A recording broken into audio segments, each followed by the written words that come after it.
I call the April 21st, 2026 meeting of the Suffolk Planning Commission to order. This meeting is televised and video recorded for public viewing. I'll call on Ollie Creekmore for the invocation. Let us pray. Heavenly Father, we come to you again to ask for your guidance, wisdom, and support as we begin this meeting. We ask that you will be in our midst and for your blessings to help us engage in meaningful discussion that will lead to appropriate decisions that affect all of our citizens. Allow us to continue to grow closer as a group and nurture the bonds of our community. Help us to be able to review the matters at hand in a reasonable and thoughtful way. Let us continue to give our thanks for the many blessings that you have bestowed upon us and guide each one of us so that we can make fruitful contributions as we work to accomplish our goals this day. Amen. Amen. Please stand if able for the Pledge of Allegiance. I pledge allegiance to the flag of the United States of America and to the republic for which it stands, one nation, under God, indivisible, with liberty and justice for all.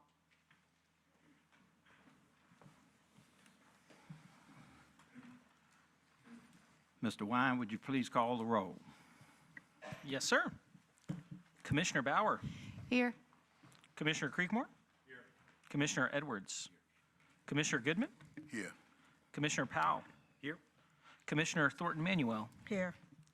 Vice Chair Hicks. And Chairman Staylor. Present. Mr. Chairman, we have a quorum. Thank you very much. Everyone received the minutes from the previous month's meeting in your packets. Are there any additions or corrections? If not so, they are approved as presented.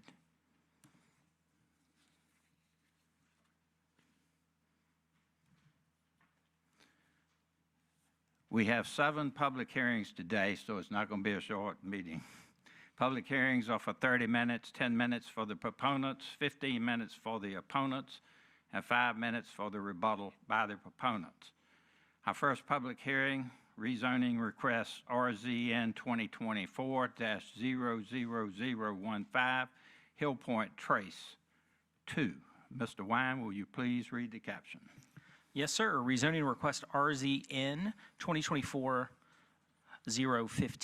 conditional, Hill Point Trace 2, submitted by Brian Lane, applicant, on behalf of Jerry L. Bowman, property owner, in accordance with sections 31304 and 31305 of the Unified Development Ordinance, to rezone and amend the official zoning map of the City of Suffolk for property zoned PD, Planned Development District, in order to amend the Planned Development Master Plan for property located at 1015 South Hill Point Road, zoning map 26F1B, Parcel C. The affected area is further identified as being located in the Chuckatuck Voting Borough, zoned PD Plan Development District. The 2045 Comprehensive Plan designates this area as part of the Central Growth Area, traditional neighborhood land use type. When you act on this request, you'll be acting on a resolution to present a report and recommendation to City Council relating to rezoning request RZN 2024-015, conditional. Staff Planner Gonzalo Borge will present staff's report on this item. Thank you, Kevin. Good afternoon, Mr. Chairman and Planning Commissioners. The rezoning request before you today is to amend the zoning map from PD, Planned Development Overlay Zoning District, on a portion of property located at 1015 South Hill Point Boulevard, zoning map 26F1B, Parcel C, for the purpose of amending the Planned Development Master Plan for Hill Point Farms to permit development of 79 affordable multifamily units. According to the 2045 Comprehensive Plan, the subject property is within the Central Growth Area, and it is designated traditional neighborhood land use type. The subject property is Zone PD, Planned Development Overlay Zoning District, set for commercial use within the Hill Point Farms Master Plan. The subject properties have the following surrounding land uses. To the north, there is a vacant property in the construction site for the Hill Point Trace 1 Zone PD Plan Development Overlay Zoning District. At the south, we find vacant land and commercial uses Zone MUD, Mixed Use Development Overlay Zoning District. To the east, we have the Hill Point Woods Apartments Zone PD Plan Development Overlay Zoning District.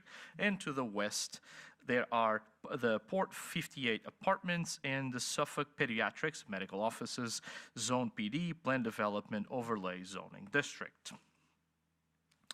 The applicant proposes to conditionally rezone 5.2 acres of the subject property from a total of 8 acres to amend the Hill Point Farms master plan by changing the designated land use of a portion of the subject parcel from commercial to residential apartments.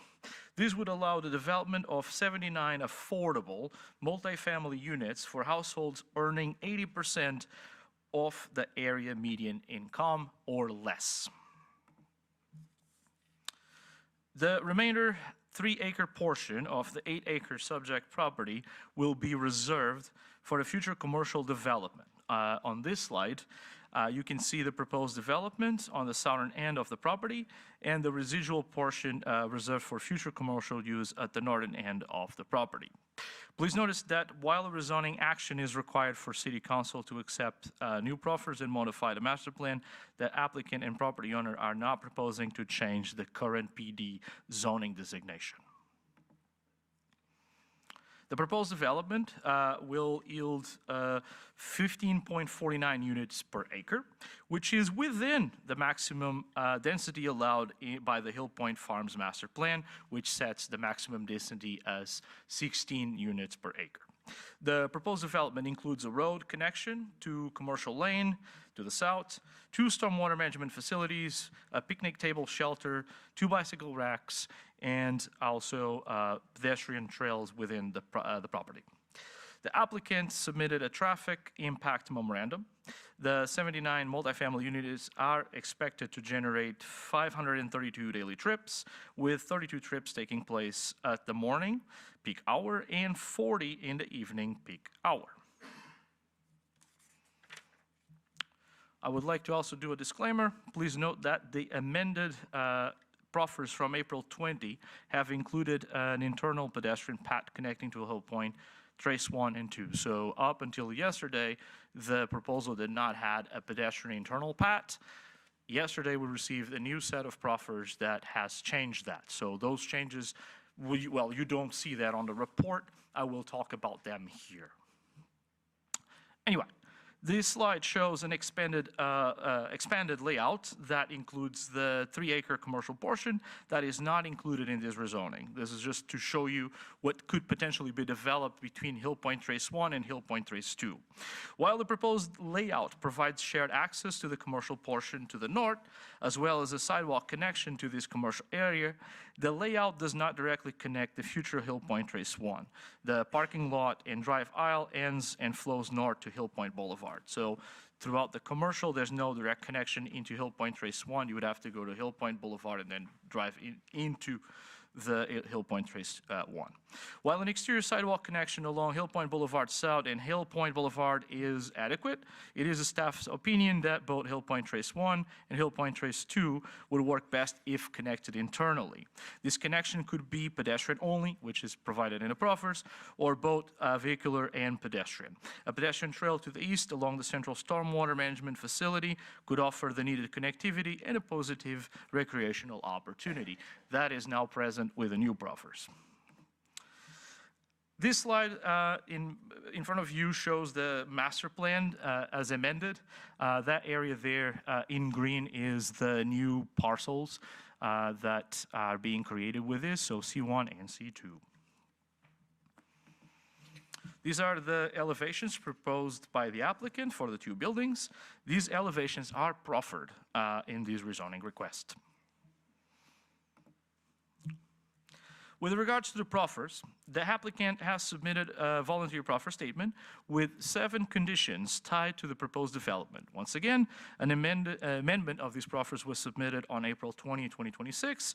Therefore, there are some differences between the currently proposed proffers and the ones included in your staff report.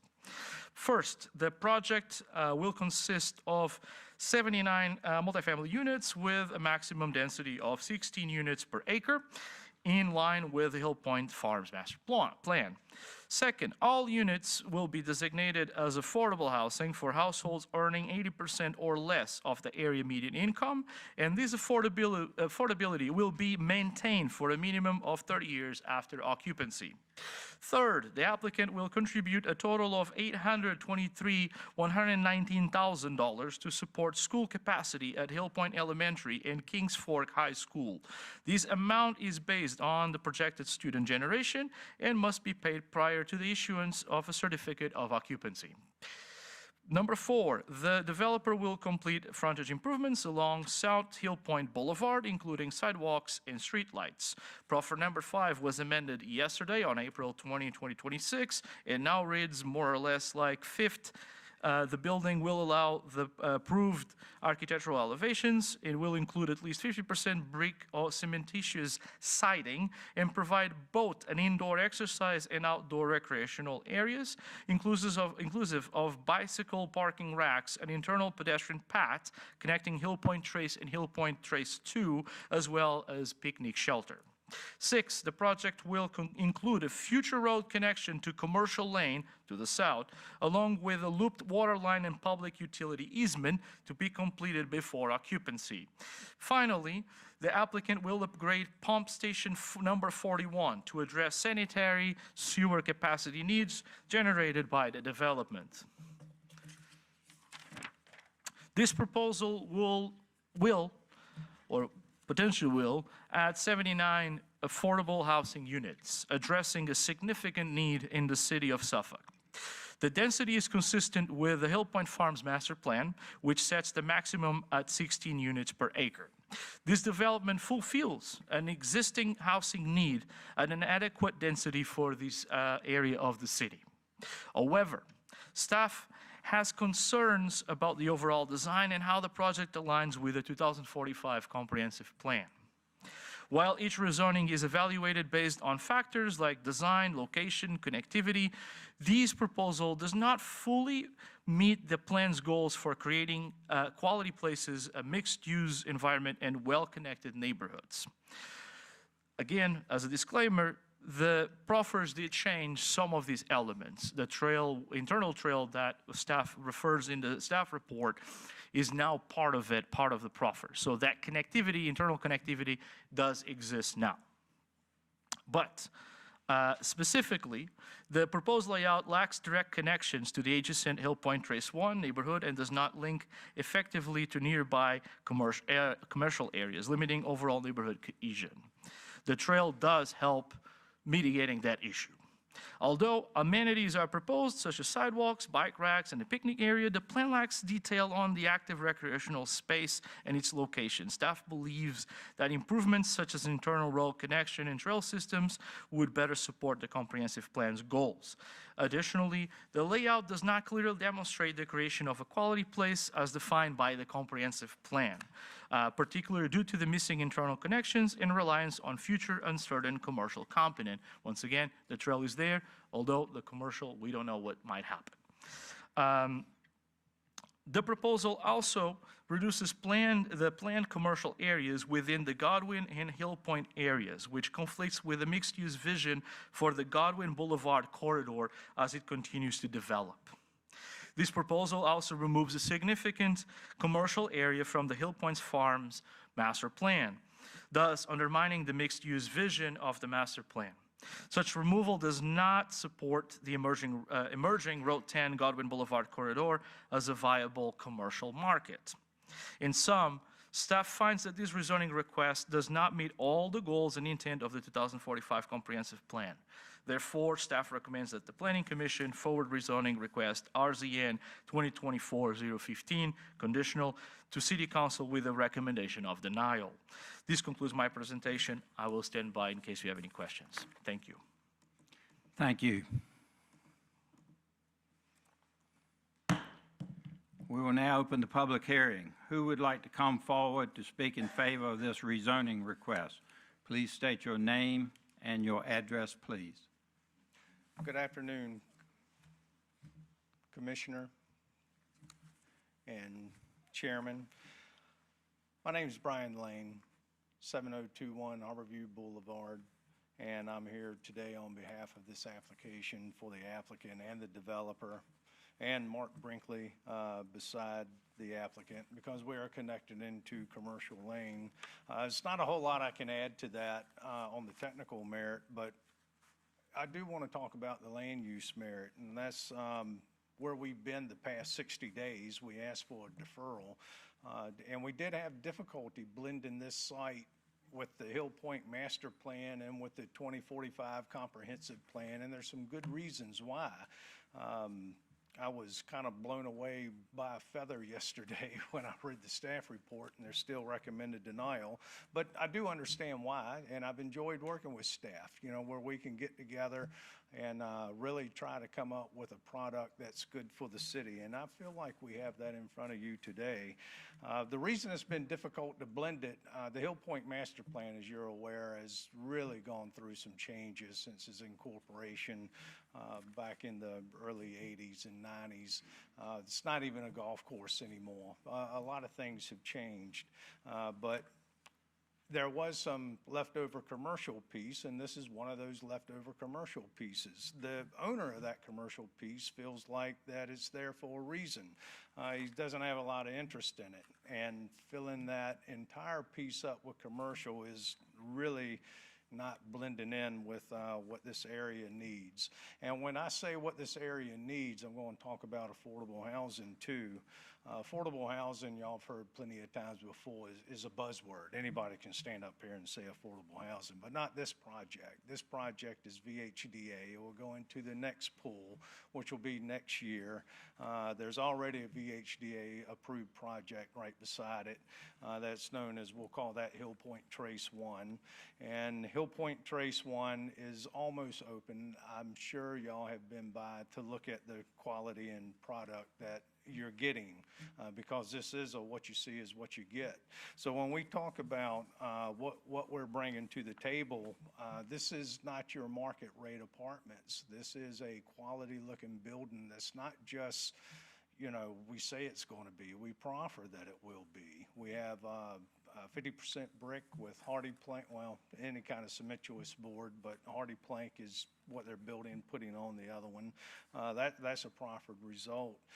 VHDA, they don't tell you, they don't care about your land use plan. They care about the product and the product that goes with an existing developer and where that product goes. So let's talk about that for a moment. And I feel like that's very key here. So when VHDA starts scoring points, frankly, the city of Suffolk has a hard time competing, and anything on this side of the river has a hard time competing with areas of Virginia Beach, Norfolk. They have more funding availability than what Suffolk has. So when a developer finds a piece of property in this area, he has to look at key components of what scores high with VHDA. What's very attractive is one is already scored high. That's why it's being built.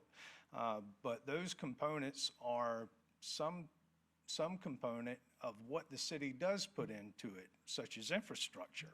That's where we feel like we can really bring Suffolk something that is needed. If you look into the report, you'll see in our report that we quoted the T. Ronald Brown study. That was based on a VHDA number. And out of that T. Ronald Brown study, when they were looking at the need for apartments or VHDA affordable apartments in this area, they identified 852 units. That's a lot needed in this area. Now, there's a reason for that. I won't go into all those reasons today, but they have a very good reason why. And bottom line is, it's needed. Suffolk has invested a lot of money into the corridor transportation. There's a public bus route within 1 quarter. The residents can walk right to it. It's by the Social Security Service Building. That takes people downtown. Y'all have a capital improvement plan on the maintenance operation for that route now to give it longevity and to give it something that is going to serve citizens for a long time. The other thing I'd like to talk about is what this brings is if you look at proffer number 2, there's a reason for that 30-year of affordable households earning 80% of the area income. And the area income in this area is in a rate that scores high because of the latest census results in the latest census polls. So these aren't things that we can just bring and say, hey, this is what we're meeting. These are things that are proven and are needed already. The other item that we really tried to blend with this is the commercial component, because we heard staff loud and clear. We heard them. We had a hard denial 2 months ago, and now they say we've got it to a soft denial. So we'll take it. And what we really had a hard time blending was that commercial component. So you've got a developer who's had this property for sale since he's owned the property. Mr. Bowman's been involved with this forever. Nobody's knocking on his doors. He has no contracts for the area and has had none. But what this will do is take an existing apartment complex, put another existing complex beside it, and commercial in between them. So we connected them the best we can. And the way I understand the staff report, and this is what they wrote, and this is what they told me, that we're just not getting it there as far as connectivity. So that's why we had the change yesterday. I called the developers, talked with staff. They said the pedestrian trail will definitely be something that they would be in favor of. So we've added that into the proffer, hence the change. The one thing we can't do is we just can't pick the building up and move it for vehicular traffic. The building's built, so we can't connect it with vehicular traffic, but we can provide and commit to a circular pattern within the development and also connect commercial lane. So not only are we getting the residents to the 5 million square feet of existing and future warehouse space that the city of Suffolk has on the books, but also to the existing businesses that are already there, connecting to the Godwin corridor and the commercial lane corridor where there's existing businesses and offices in there. So we feel like it's a very supportive project. And like I said before, we did enjoy working with staff. I can't say that enough. I think it's something that everybody would agree with if, is it needed? I think everybody would nod, yes, it's needed. Is this the best place? We're trying to make the best application we possibly can to make it the best place. If you have any questions, I'll be available for comment. Thank you, Mr. Lane. Is there anyone else here to speak in favor of this rezoning request? Anyone else here to speak in favor? Seeing none, is there anyone here who would like to speak in opposition? You have 15 minutes. Anyone here to speak in opposition? Seeing none, this public hearing is closed. Commissioners, questions, comments, or a motion is in order. Yeah, yes, Chairman, I have Commissioner? a couple questions and comments here. Thank you to the gentleman to, working with staff on these, on the proffers. That's, I commend you for doing that. I did go out, looked at the area, and it's a growing area, Godwin Boulevard. And in the past year, they did build a commercial space that has First Watch, oil change business there. You also have medical facilities that's surrounding that property. There's apartments, there's condos, and then you have affordable housing here. I mean, you know, the citizens, lately, they've been asking for affordable housing. So if it's not here, where? Because this piece of parcel is zoned for commercial. So something is going to eventually come there. So, but still, my only concern is the LOS adding to the schools. We know that Hill Point is overcrowded. Kings Fork High School is almost to max capacity over there. So, I mean, that would just be my concern, but, I mean, we already adding to capacity with Hill Point Phase 1 that they're building. So,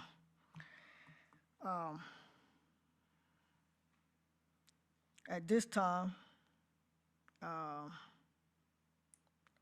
just stand by and see if anyone else has any other comments before I make a motion. Commissioners, any other questions or comments? If the gentleman will come back to the podium, Mr. Lane? Mr. Day. You said it's 80% of, what would be a roundabout dollar amount that would be affordable, that you all would be calling affordable? So what they do when they rate that, it's 80% of the median income. So the median income, y'all seen those reports. We are provided to, I wrote those areas down. How that works is we're in the 7054 Census Bureau, and we have a poverty percentage of 4.6%. So what that equates to is median income and then contribution up to the 80% that VHDA funds into the developer to provide cheaper rents. Now, I cannot give you that number, and the developers of the site they're out of town. They tried to be here today, they couldn't.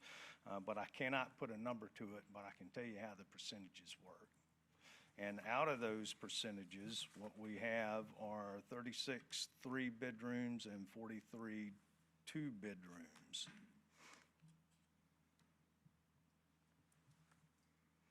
Okay, thank you. Commissioners, questions? Or a motion is in order?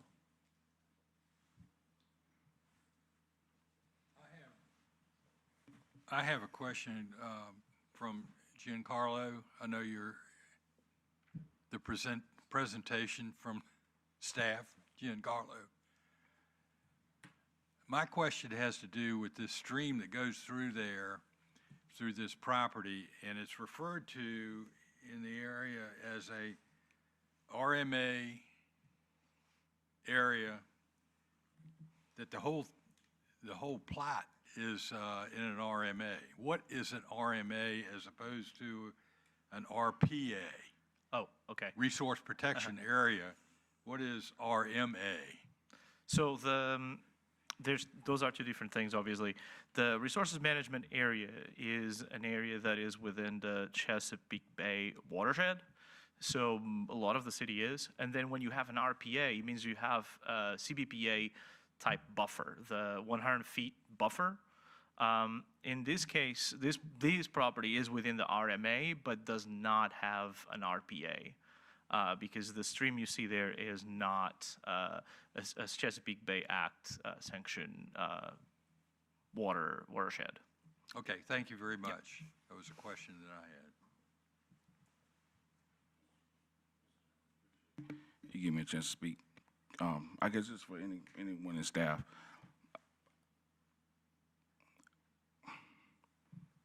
I heard there was a hard denial in February, a soft denial today. Yes, sir. Is that correct? Yes. So even with the updated proffers, we're still asking for a denial. Is that where I'm understanding it? Yes. So let me ask this question. What are the road, and I understand the presentation, so just, I'm gonna use one of my old terms.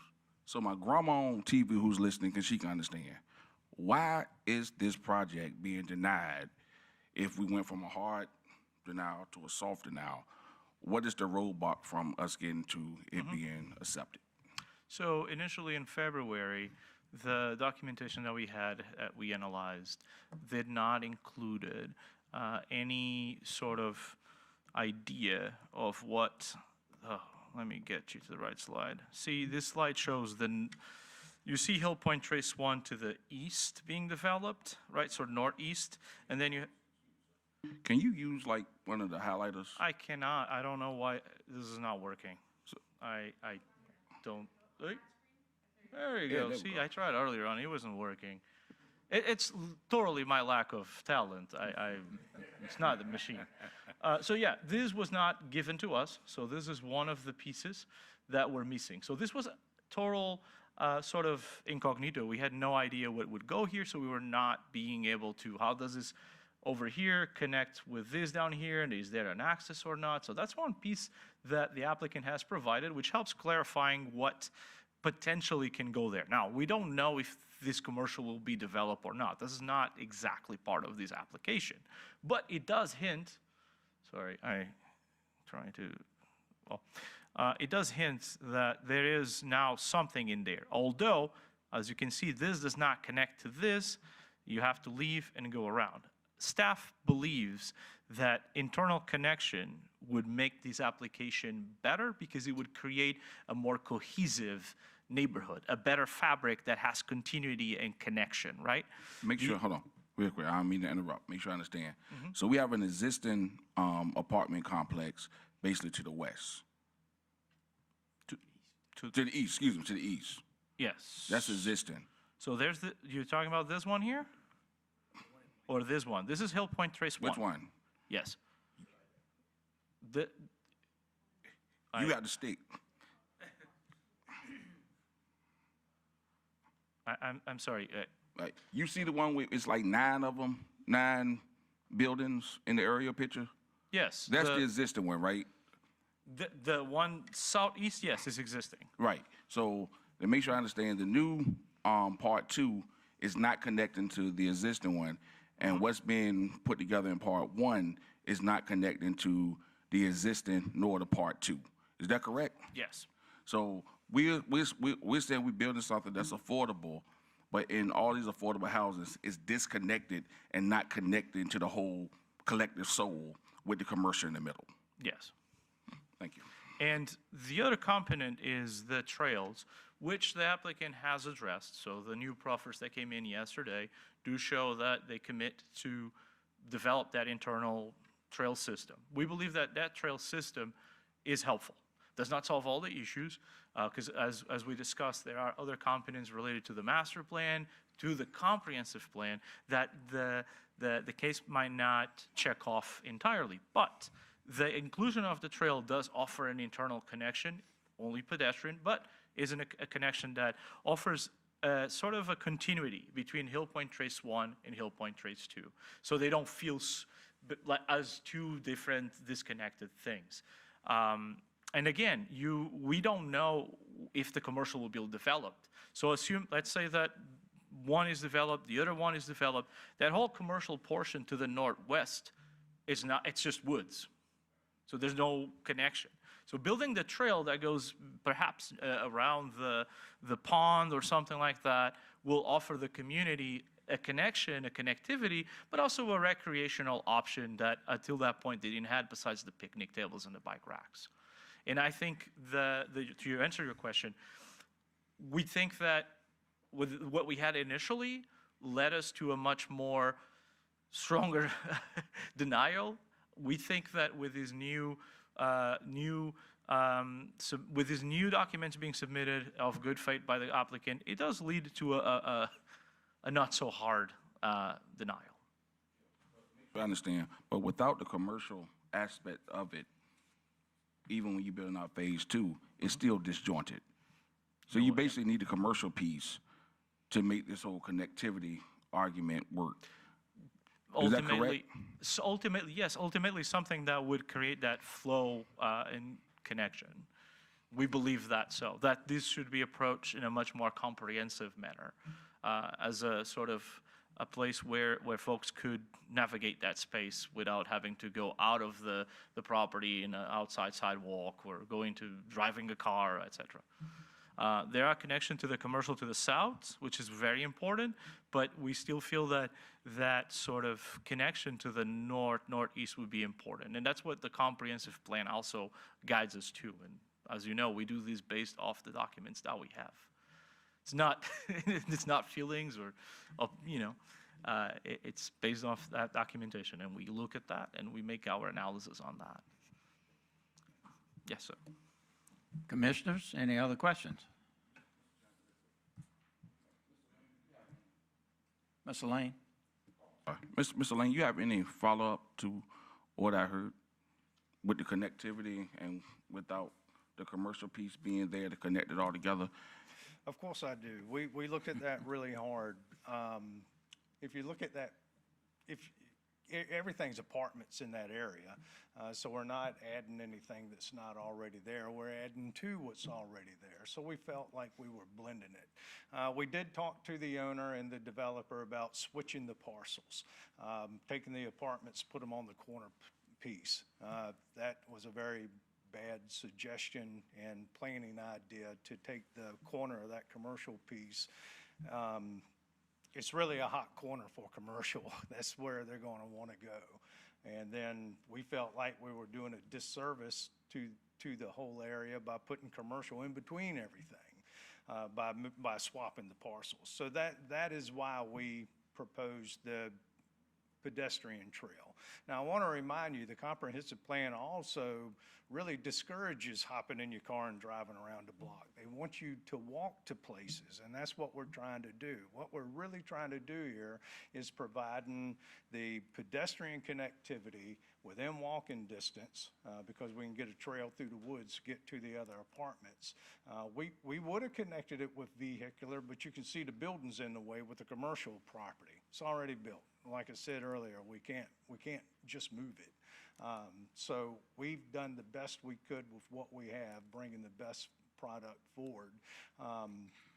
Now, one thing I didn't say earlier, the use as far as traffic generation, we're less than what was proposed for the apartment buildings, and we are trying to encourage pedestrian traffic instead of vehicular traffic by providing the bike racks. They're not just bike racks, they're bike storage buildings. They've been real hot lately in other places in these type of communities.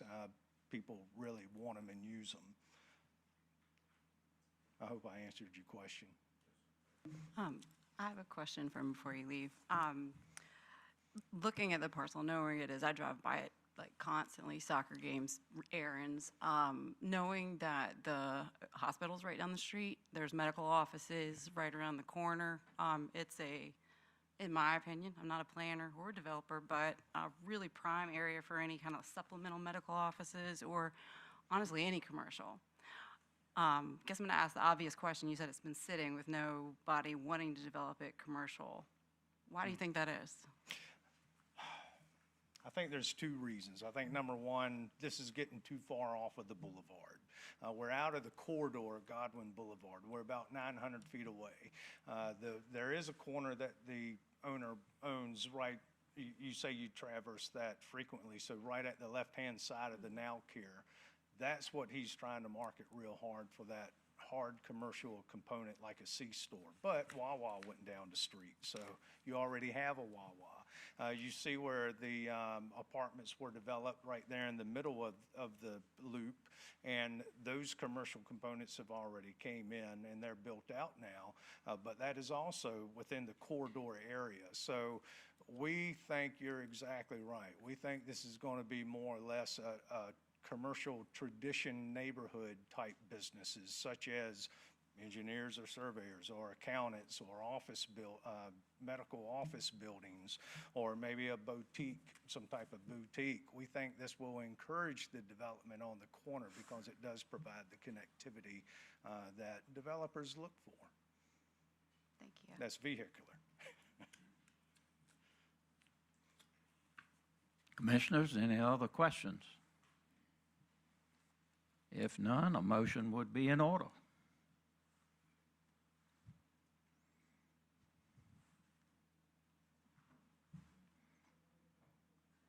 Anyone willing to make a motion? Well, Mr. Chairman, we can't sit here, look at each other all day.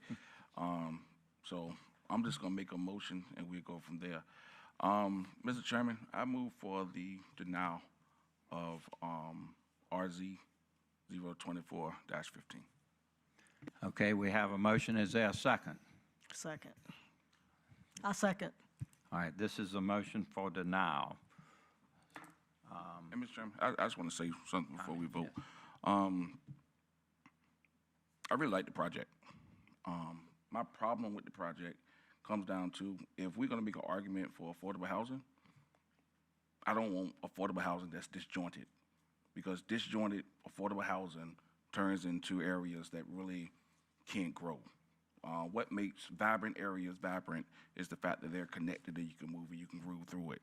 If you isolate areas from that connectivity, they turn into areas that are not desirable.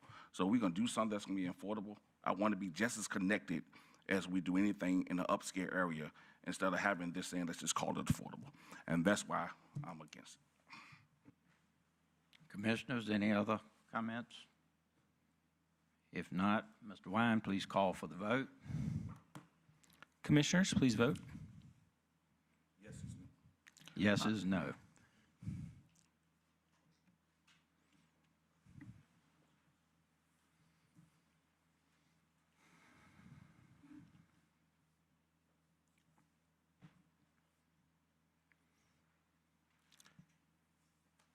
Mr. Chairman, the motion passes by a vote of 6-1.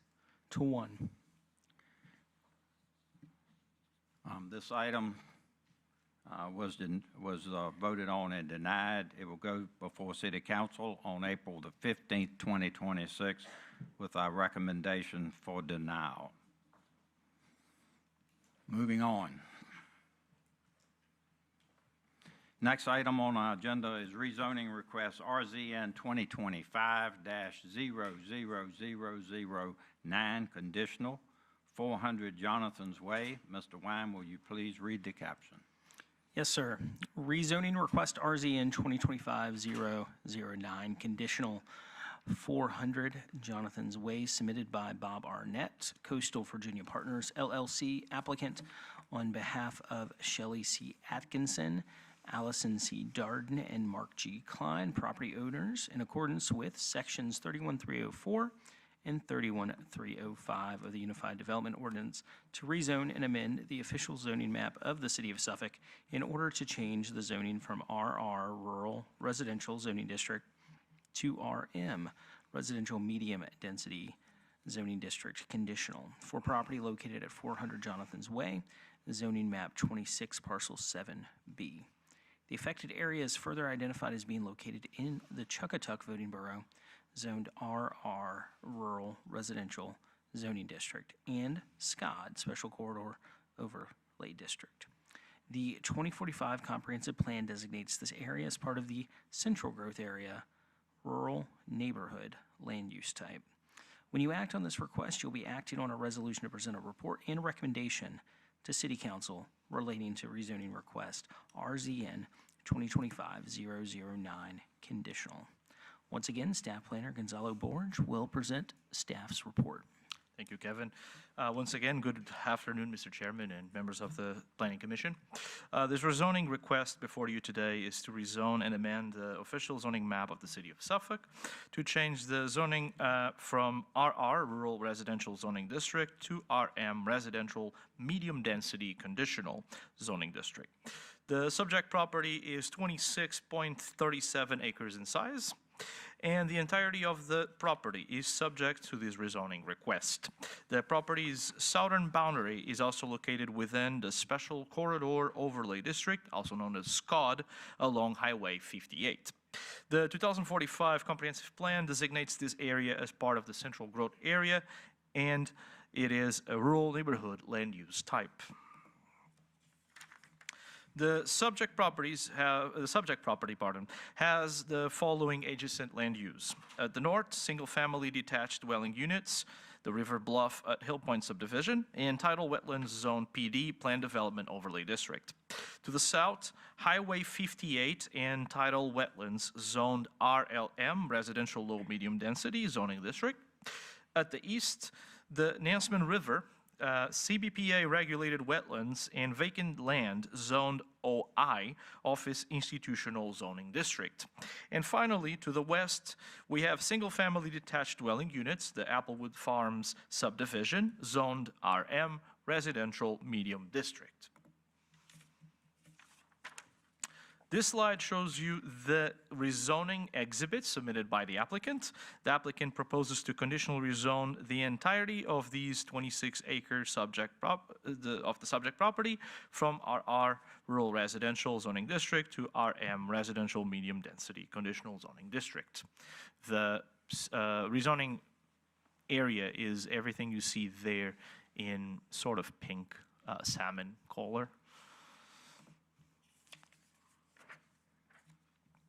As part of this rezoning, the applicant is proposing the development of 43 age-restricted, 55 years of age and older, single-family detached units, and it is retaining the existing single-family dwelling as a market rate unit. This makes a total of 44 units in this development. The proposed development will yield a density of 4.2 units per acre, which is just within the maximum 4.4 units per acre permitted in the RM zoning district. The conceptual plan also proposes infrastructure improvements, which include a private 30-foot wide drive for all 44 units, domestic water and sanitary sewer services, and one stormwater management facility, or also known as a BPM, which you can see to the southwest of the property in that sort of dotted area. It is also important to note that there are CBPA-regulated wetlands on the subject property, and they circumvent the development. You can see the RPA buffer in pink. This proposal meets the intent of the 2045 Comprehensive Plan and the majority of the provisions of the Unified Development Ordinance. The proposed rezoning from RR to RM conditional aligns with the goals and objectives of the Comprehensive Plan, which encourages greater land use predictability and compatibility between the subject property and other properties and uses in the vicinity. While the proposed RM zoning is not one of the applicable zoning districts for the rural neighborhood land use type listed in the 2045 Comprehensive Plan, staff acknowledges that RM is compatible with the zoning district found in the vicinity of the property, such as the RM zone properties to the west of the subject property, the Applewood Farms subdivision. With regard to the density range, the proposed development density of 4.2 units per acre conflicts with the comprehensive plan suggests a density range of 0.3 to 1 per acre for rural neighborhoods. However, the proposed RM designation and density tend to align with what is already established. There are some concerns that staff have shared with the applicant. There is a need for more amenities, accessibility, and pedestrian-friendly infrastructure on the site. This is especially critical when the development is an age-restricted, active community. Staff also has concerns regarding the proximity and the access to services and retail, and has expressed concerns regarding the proposed site layout, noting that several proposed units are not buildable without impacting the CBPA's RPA 100 feet buffer that you can see here in pink. The applicant has proffered 9 conditions in support of this rezoning request. The proffers limit the development to a maximum of 43 detached residential condominium units, with 43 designated as an age-restricted active adult community at 55 or older, while the existing single family is exempt. The developer commits to specifically build to specific construction standards, including durable roofing materials with a 30-year warranty, approved exterior materials such as brick, stone, and high-quality siding, a minimum unit size of 1,400 square feet, crawl space or raised slab foundations, and the installation of automatic sprinkler systems per fire code in all units. Traffic-related improvements will be implemented as outlined in the traffic study dated January 2026.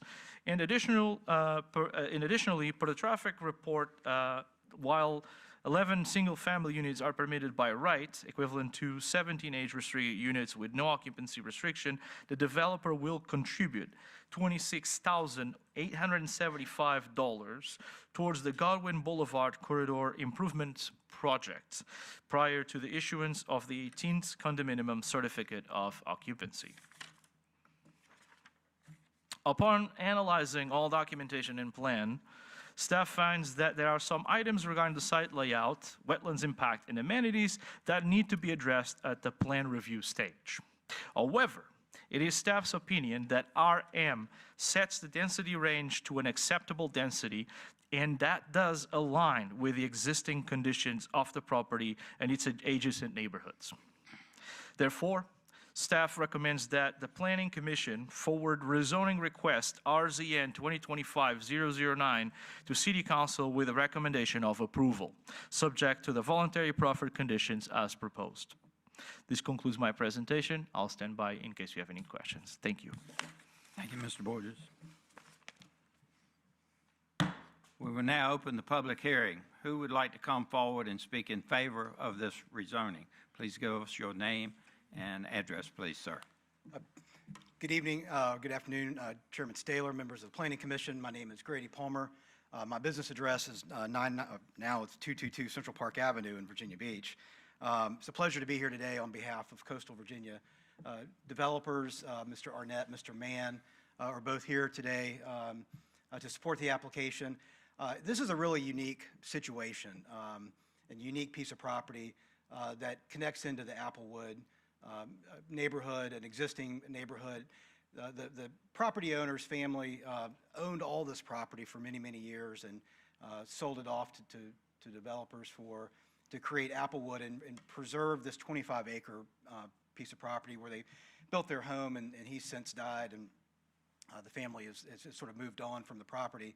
But it's a really unique opportunity for us in the way that we view the property as an opportunity to bring some really needed active adult, age-restricted development and community on a very beautiful piece of property. I mean, this is a piece of property that has beautiful vistas that I think that the older buyer will really be able to appreciate, particularly focused on the active adults in that community. And so this is designed to be, and I'll talk about the amenity portion of in just a minute, but yeah, this is really designed to be a walkable sidewalk, kind of dog walking, pedestrian-oriented development. It's not designed to be like the retreat at Bennett's Creek or the retreat at Bennett's Cove that are heavily amenitized. Yeah, this is a different kind of proposal for active adult. So these units would have all these units, and we proffered a maximum of 43. I don't know that, I'm sure Mr. Arnett doesn't want me to say this, but I don't know that we get there. I mean, I think that's a proffered maximum. Realistically, I think once he gets, all of his property designed and during the site plan, if this is approved, that it'll be somewhere less than that. But this will be first floor primary bedroom on all the units. That's an essential for age restricted. There's good proffer design. Now, we did proffer a minimum of 1,400 square feet for living space in each unit. Will likely end up being somewhere between 1,800 and 22 square feet. Each of these homes will be equipped with an automatic fire suppression system. Now, as I've talked about, this location is attractive, but what you don't see on this plan right here is if you were to zoom out, you would see that this property is in close proximity to several important things. So OPC Hospital, retail, restaurants along Godwin. Yeah, that's critical when you're talking about active adults, because active adults don't want to necessarily be separated from all those things. And so this being in close proximity to the hospital, to restaurants, retail, offices, medical offices. So, I mean, some of the more active adults that would live in this community could to walk to some of those places. So walk all the way down the sidewalks all through Applewood. I know there's a little gap there just to the west there, but not a pretty short gap. But most of Applewood is full sidewalks all the way down. So, you know, we think it's a great opportunity for a pedestrian-oriented active adult community. So the purchase price of these units would be in the neighborhood of $500,000. So it's certainly a higher end community that we would propose today. And I am going to offer, I'm going to leave in your basket some elevations that we have not proffered, but they are ones that we would intend to build, and you can look at these later. But these are a really nice designed active adult homes that we can provide to people. One of the things I wanted to talk about is the traffic characteristics. So the traffic characteristics for an active adult community de-emphasize peak hour traffic. So in the morning and in the evening is when everybody's going to work and going to drop their kids off at school. That's not the characteristics of age-restricted active adult communities. And so we have a very small footprint. Our AM peak trips is, the inbound trips are 7 in the AM peak, and outbound trips going down through Applewood are 15. And in the PM, the inbound is 15 and the outbound is 9. So that is a really small footprint for our traffic characteristics. I just wanted to point that out, that I know we've been through a lot of projects in the last couple of years, and traffic is the issue in addition to schools. And so, you know, this project obviously has no impact on schools and has a very light traffic footprint. But even though it has a light traffic footprint, one of the things that we constantly heard as we met with Applewood is issues with people driving too fast through the neighborhood. So one of the things that we're able to proffer is to, you know, once we get approval from the city staff on the location of speed tables in Applewood, we'll place those speed tables to sort of calm traffic, because there is a long stretch of that doesn't have a lot of curvilinear design, and it's a straight shot. And so I know those speeds from existing traffic get up pretty high as drivers drive down that road. And so that's something that we can offer to people to help mitigate some existing concerns. And so I'm pleased that the applicant was able to proffer that. One of the other things I want to talk about is the condo association management. So this property will be a condominium. It will be professionally managed by a condominium association, and so the grass will be mowed by the association. The walking trails, the sidewalks will all be professionally managed. So it's not, you know, not a community that is going to, you know, sort of degrade over time. It'll be managed just like all the other retreats are managed by a condominium association. So, you know, that will maintain a perpetuity of design and land management. And so, and they will also, like the other little projects in Suffolk, they will manage the occupancy. That's not going to fall onto the city. They'll manage their own occupancy, make sure everybody meets those occupancy requirements. One of the last thing I wanted to talk about here is the one way in, one way out feature. So as you know, this neighborhood, one entrance, one way in, one way out. We actually see that, and we believe the buyers in this community would see that as a feature, not a bug. So that the fact that this property is all the way at the back of Applewood, what we see is it creates a security feature for this community. So this community is, you know, it's all the way to the back of the property. It's the end of the neighborhood. So I think that will create a sense of security for buyers in this community. So we see that as a feature that we can build into the community. So I just wanted to briefly touch on that. I will stand by for any other questions that you have. I do want to just say that the construction timeline of this neighborhood does correspond and align with the improvements to Godwin, the Godwin interchange, to the, there's also the Godwin corridor improvements. It also aligns with that. And one of the other things that we're able to offer the city is we're going to proffer $26,000 to the corridor improvement plans to help shoulder the private sector to shoulder some of that cost the city's going to bear on that. And so with that, I'll be here to answer any questions that you have. Thank you. Thank you, Mr. Palmer. We have a little under 2 minutes left. Anyone else here who would like to speak in favor of this rezoning request? Anyone to speak in favor?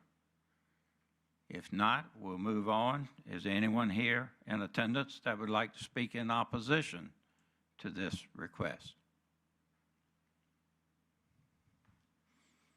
Ma'am, please give us your name and address, please. Good afternoon. I'm Brenda Kerr. I am an adjacent property owner at 2731 Riverwatch Drive, so I'm on the north of where you see the wetland area. I bought that house brand new 11 years ago, and we had quite an abundant habitat of animals along the river and in the woods. And there's so much development going on in this area that it's significantly reduced everything going on as far as animals. There's hardly any deer now. We don't have turkeys anymore. The river otter population has gone down.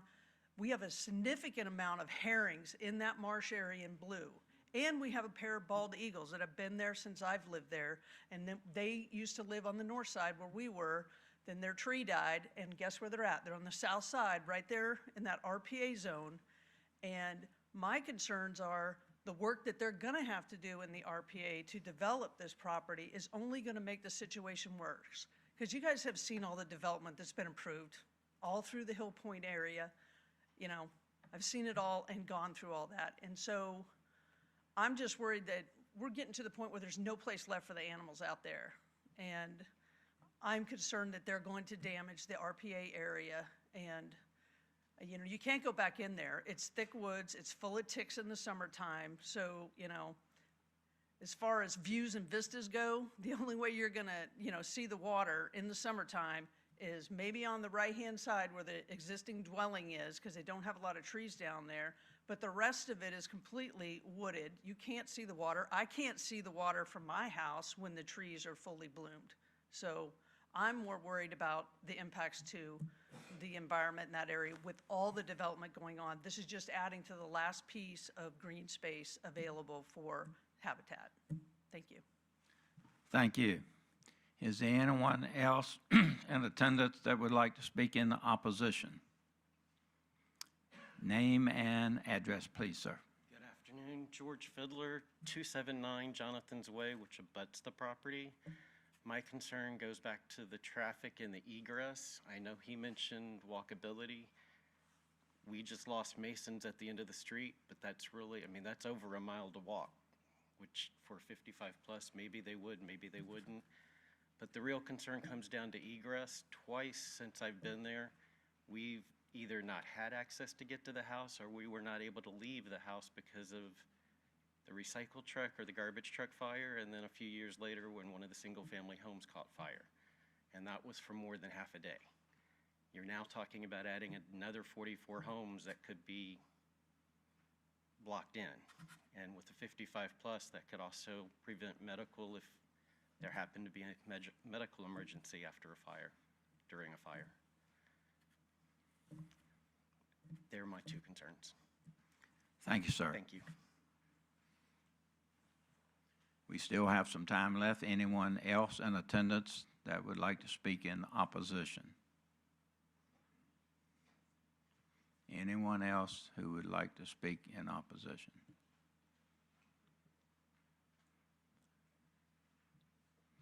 Yes, ma'am. Please give us your name and address.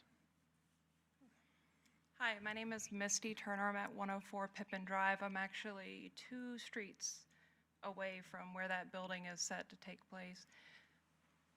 Some of my concerns include the fact that this parcel would be in a flood zone, and I know that would create some problems as far as like flood insurance and other things. But saying this wouldn't impact schools, for me and my family, we home educate. So all of this construction would impact my year-round schooling tremendously. The additional traffic coming in and out of the neighborhood, we can say that maybe they don't travel as much, but I'm sure that anyone 55 plus will still have visitors and family coming in and out. And right now, we live in a pretty quiet pocket of the neighborhood, but with that additional traffic, that would create more concern for us and ours. And as it was previously mentioned, there are a lot of wildlife we see at the back of the neighborhood. I know for what we've seen are hawks, and they come in and out, and sometimes we see deer, but yeah, they have been minimized. So I understand the position that they have, that they want to sell that parcel, but I really don't think that this sort of development would be the best course of action. Thank you. Thank you. We still have a few minutes left. Is there anyone here to speak in opposition?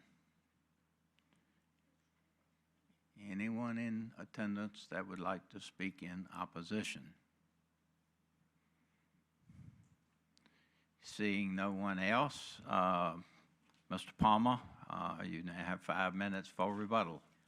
Thank you, Chairman. So one of the things that we did over the course of the last couple of months was to meet with the Applewood community 4 times. And I know not everybody is supportive of projects, and so, but we did receive a letter of support from the Board of Directors, and I'm going to leave here in your basket.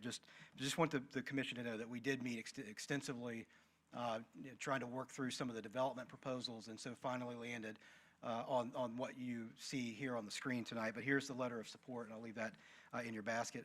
One of the things I just want to touch on briefly is that, you know, this is an impacted parcel. It certainly has resource protection area limitations, and those are the areas that you see that are marked out in purple. And so we will completely stay out of the resource protection area.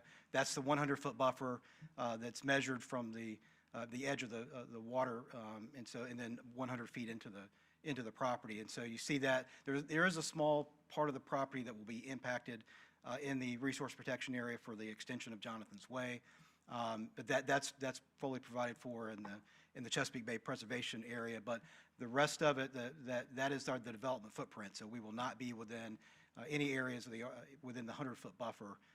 And so all of that area actually for us is a feature. It's an area of natural open space that is preserved and protected all around the property.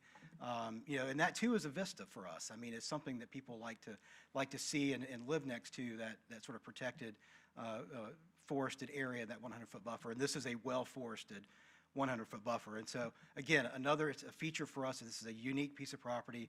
If it's going to be developed as anything, I think it should be age restricted. It is zoned for 11 additional lots on the property without any rezoning. So, you know, that is a potential, but we think this is a much better proposal to do this as active adult as opposed to, you know, by right development. So with that, I'll stand by for any questions that you have.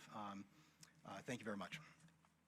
Thank you, Mr. Palmer. Anyone else would like to offer any rebuttal?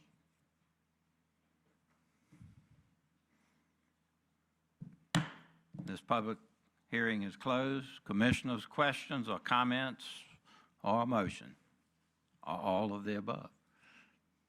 Commissioners? Yes, cut my mic on. I do have a question, Mr. Palmer. I guess I need to address it to you. We do have a letter from UPA that designate, or that's in support of this, primarily from the HOA that's in Applewood. Would this community be under that HOA, or is it separate? Separate. Okay, of the 40 houses? It'll have its own separate condominium association. Okay, thank you.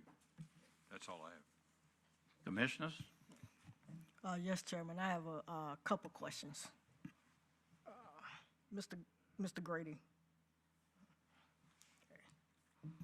Question number 1. Can you explain these speed humps and the location again to me? Yeah, so one of the things that we got from meeting with Applewood is the concern over speed. And so in our proffer, or rather in our traffic impact analysis, what we concluded was that we would place speed tables. Now, the location has not been approved yet in Applewood, so we don't know exactly where they'll go. but we have proffered to install them once the location gets approved by the city staff. Oh, so it may or may not happen. I believe it's only the location that is in something that the staff will review. But technically, the city staff has to review and approve the placement of speed tables. So if we're approved, we'll start working with the city to identify locations where speed tables are appropriate. Mr. Kelvin Wan, do you know of any other neighborhoods that have these speed tables in their neighborhoods? We're fortunate to have Jason Souders with us, our transportation planning manager, who can speak a little bit more intelligently to that than I could. Thank you. As it relates to the speed tables. Good afternoon. So currently, there are no speed tables in any residential neighborhoods in Suffolk. We wouldn't be opposed to them, and there are standards for design of speed tables. I believe that the traffic impact analysis, in their recommendations, they recommended they would work with the city and with the association to install up to 3 speed tables. As part of the engineering plan review, we would review those locations and the design and make sure that we've included the community in that so that we're not negatively impacting the residents along that street. So you said nowhere in the city of Suffolk, no residential area has these speed tables. The only one that I'm aware of is on Brewer Avenue. We placed one as a kind of a demonstration many years ago. The design there are better designs now, and we would look to install the most modern and best design that we can apply to the situation. All right, thank you. And also the wording in the recommendations of the TIA does say up to 3. So if the community determined that they didn't want any, or that they only wanted 2, or they only wanted 1, we would work with them and seek to apply, what they would like to see along that roadway. All right, thank you for that. Yes, ma'am. All right. Mr. Grady. Couple questions for you. You know, the entranceway going into the proposed development, I mean, it's a narrow path already, that's existing going into there. Correct. And you have a cul-de-sac, correct? And then you have 2 houses that's affected on that cul-de-sac. So would you have to acquire some of their property at 284 and 279 Jonathan's Way? You won't have to take any of their property. How would they be affected by you putting a road through that? Well, it's already what they call stubbed out to the property line. So the right of way there already exists to be extended onto our property. So we would not need anybody else's property. All right, yeah, I mean, it's kind of a weird design, that cul-de-sac, and then you got a road that's going right into it. Yeah, and they don't do that as much anymore.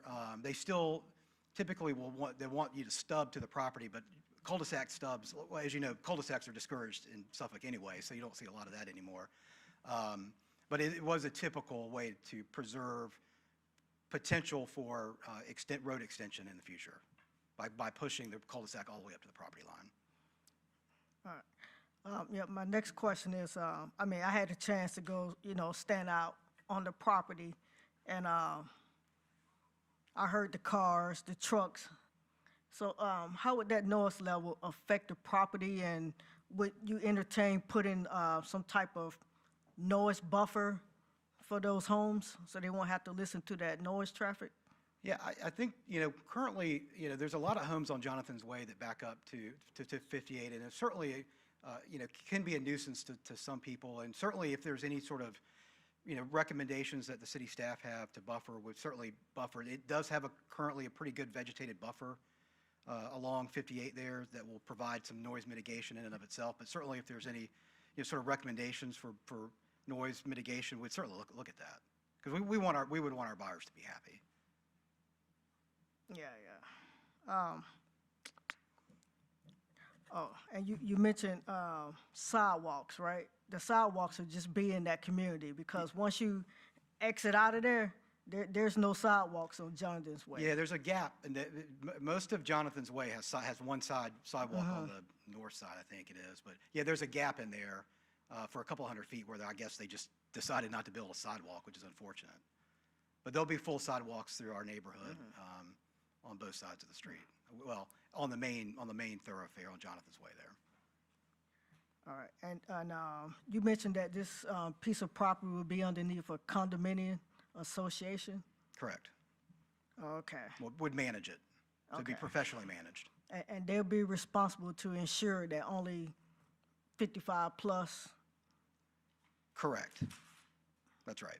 So whether it's UPI or one of the other professional management companies, and they do this all over with the retreat projects, the retreat at Bennett's Creek. I mean, they manage not only the property, but also the occupancy.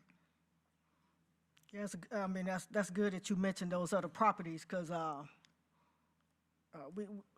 I do see kids in those communities. So I'm not too confident how the association would manage that to ensure only 55 plus are in those communities. Well, it reside in the unit. So kids can come and visit, they just can't live there. Yeah, you know, I mean, I've seen school buses at some of these 55 plus, so. Well, that's unfortunate. Yeah, it's unfortunate, right? All right, that's all the questions I have, thank you. Commissioners, any other questions? I have a question.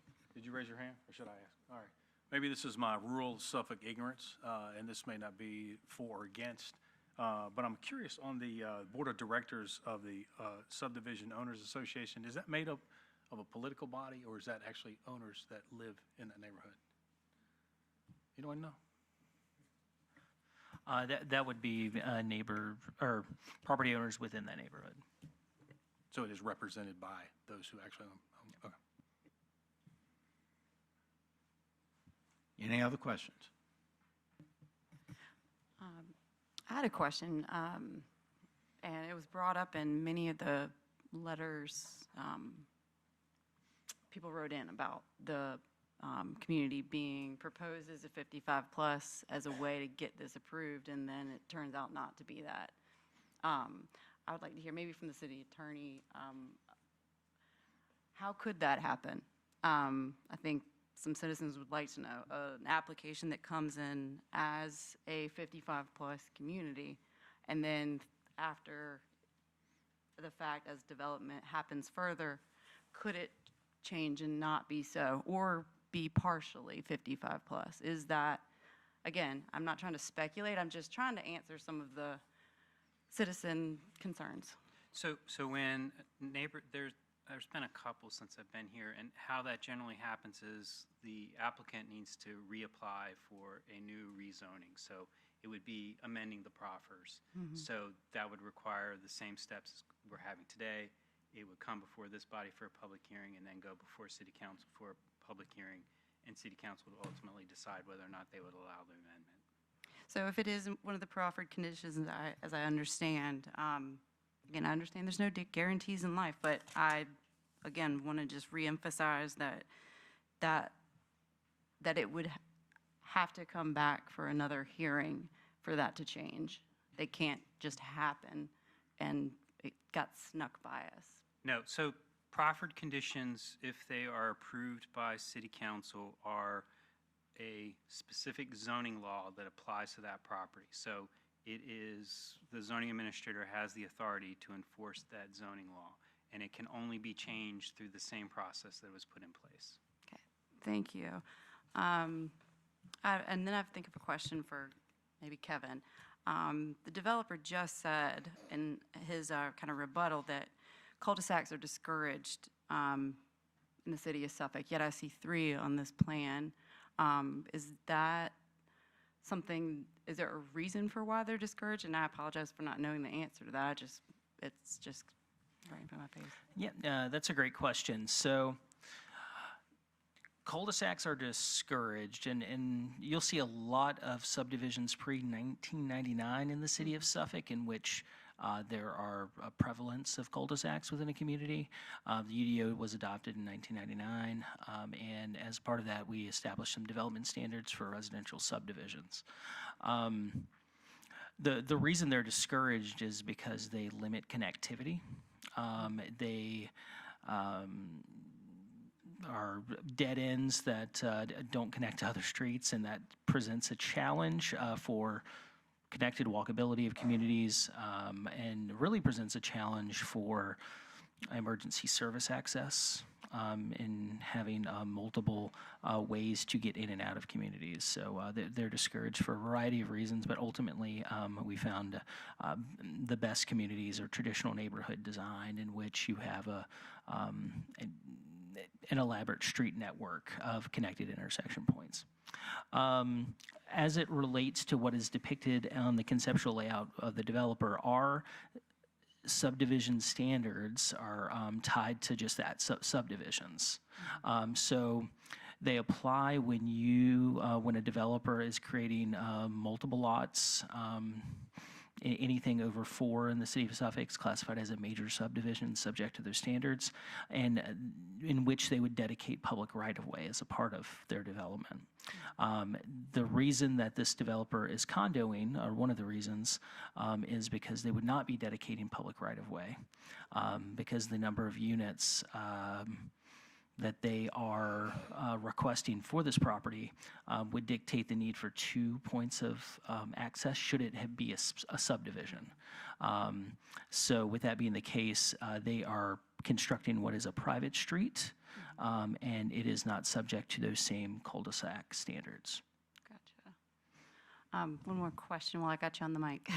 I'm kind of surprised it hasn't come up again, but the lack of amenities on this site plan, is that typical for something, especially a 55-plus community where I see it's tight. I think that's been acknowledged, quite tight with the landscape. Where would one go? I feel as though that's expected in a 55-plus, and believe me, I'm in favor of 55-plus communities. I sell real estate, and they're in high demand, so I understand the plus of having this, but I don't see where, maybe that's for the developer. Where would one go, and is that really planned? Because that would probably take away some of the density. Yeah, it's a good question. I don't think I adequately, or maybe even didn't address it in my comments. I mean, the concept here is to focus on pedestrian and walkability. And so one of the things that we'll be doing is de-emphasizing amenities. So you see like the retreat at Bennett's Creek, or retreat at Harbor's Cove, heavily amenitized, clubhouse, pool. Those are the things that are provided elsewhere. So what our plan is to de-emphasize the amenity, make it a walkable neighborhood, because those things, all things have to be paid for. And so you add a pool, you add $150 a month to everybody's condo fee. You add a big clubhouse, there's another $75. And so really what this is designed to do is to have a well-designed community that's not going to be inexpensive to buy into, but doesn't have the same monthly obligation to pay for those heavily amenitized communities like the other projects in Suffolk have. So what we see is a buyer that's looking for a nice home in a nice community where they can get out and walk their dog, but not have to pay for expensive amenities. And some of that's a function of the site. I mean, but it's also a function of the market too, that we see it's underserved in the market, where nice community, but you don't have heavy amenities that are expensive. The family's home that is selling it, I read that's staying, and was that going to be resold and just be the outlier in the community? I haven't seen that before, so I'm curious. It would. So it's not subject to the age restriction. So yeah, it will be refurbished and sold to a new family. That I think there's some people living in it right now. So it would be brought up. They'll have to spend some money on it, but it would be something that would be for sale. Not incorporated into the plan as a potential amenity? Well, it will be. Well, no. I mean, the house is. It's a really nice sure house, it and is. I think we should preserve it. But again, I think this is a community that doesn't feel like should have a lot of amenities in it, because it already has the, I mean, it's a natural, like all of the resource protection areas, all those things are sort of natural amenities that we see. Thank you. And I know I'm exhausting my time with questions, but I feel like a rezoning, you're asking for an exception to why we should change something. So I have to really be convinced. So thank you. And you should ask questions. I appreciate it. Yeah, you should ask questions. Thank you. Anyone else have any questions? I guess this is for anyone. What can RM do that RR cannot? I guess because we're rezoning this from RR to RM. So what is the functionality of RM or the flexibility that you receive from it that you can't get it by right? Density. So what now? Say it in the mic. At the end of the day, from a density perspective, you can yield up to 4.4 units per acre within the RM zoning category. Within the RR, rural residential, that would be 1 unit per acre. Well, that's about, what, 26? Or is this 10?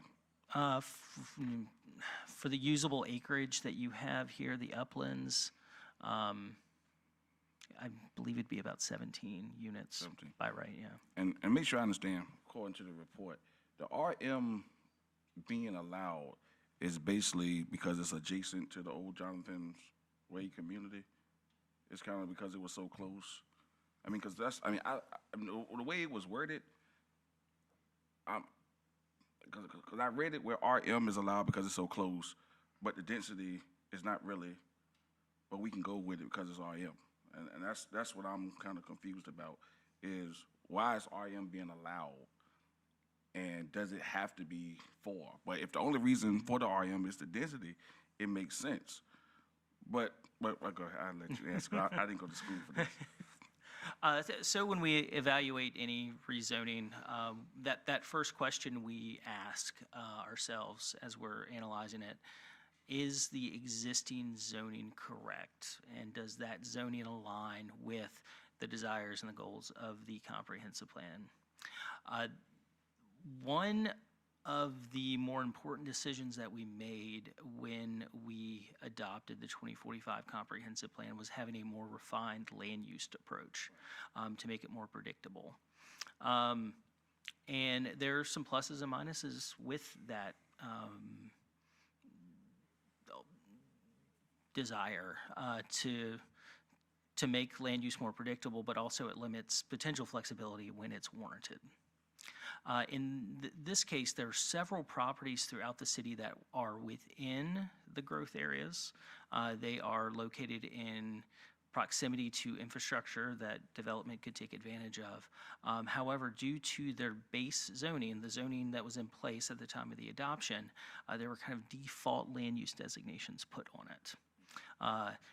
As is the case here. You have an RR zoned property, and by default, the land use designation placed on that was closest to the zoning district that exists.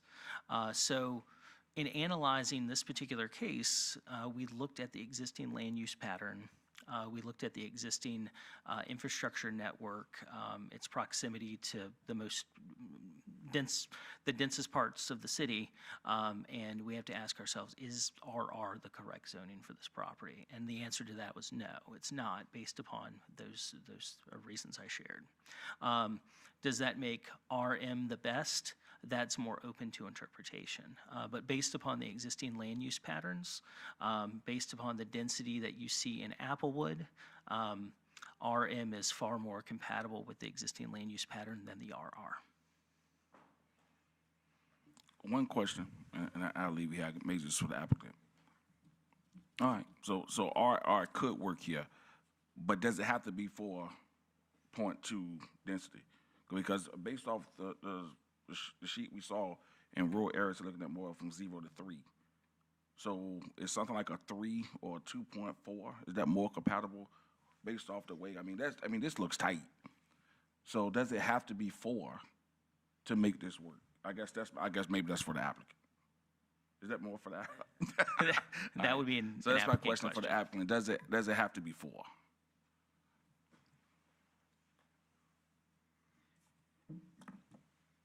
Well, when we look at it, what is the density in Applewood, and what by our calculations is what, a little above 4, and so that's, that's how we sort of see it, as keeping it compatible.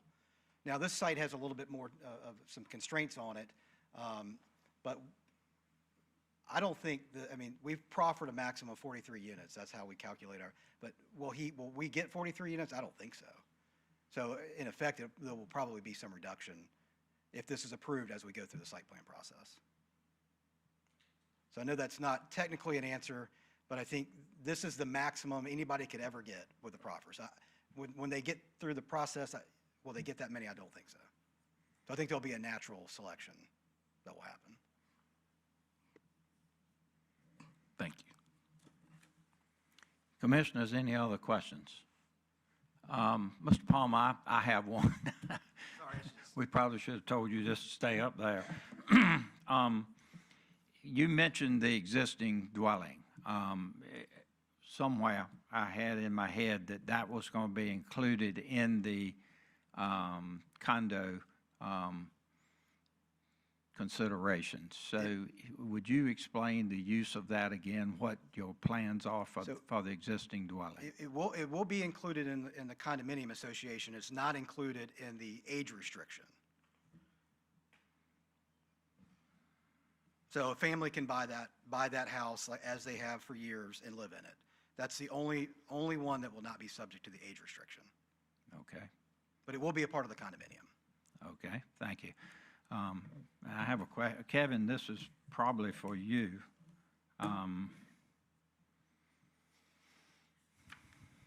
The plat that we're seeing up here is just an example of possibly what could be put in there.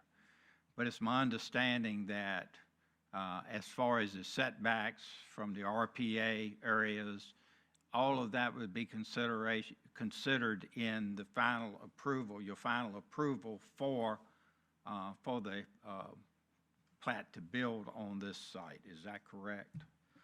Yeah, in this case, the applicant has not proffered a conceptual layout as part of the voluntary proffers associated with this rezoning application. As such, while we've provided some preliminary comments, some cursory review comments on this layout, it has not been reviewed to our site plan requirements at this point. Upon development, a site plan would be required, and that would be reviewed against all of our development regulations contained within the UDO. Okay, so this is just totally a preliminary what if, but we'll get a thorough review before a final approval will be given. Okay. Anyone else have any other questions? Real quick, Mr. Chairman, I have a quick question there. If because we've been here a long time and we see how some things go. If they did go below the maximum, would they get an approval? Because sometimes that if you don't do enough density, then you don't get it approved. So it was one of those situations where they had to go higher to get closer to an approval because they went lower. Because we keep on hearing it may not be what we're seeing. But if they would have went lower, would that have hurt them to get the approval? I guess that's my question. The question is, if they would have selected a zoning district that is less dense than the RM, would staff have recommended approval? If they would have did RM and did densities at 3, would staff still went forward with it? Or because I heard we did it RM because it had a higher density, which makes sense. So because they had a higher density, they went all the way up. If they would have said, I'm doing RM, but I'm doing a little lower, would that have hurt them? Because I've seen applications before where it's zoned, but they don't go as high as densities, and staff saying, we want to maximize the property. So I guess that's my question. Which would make sense to do it that way. Okay.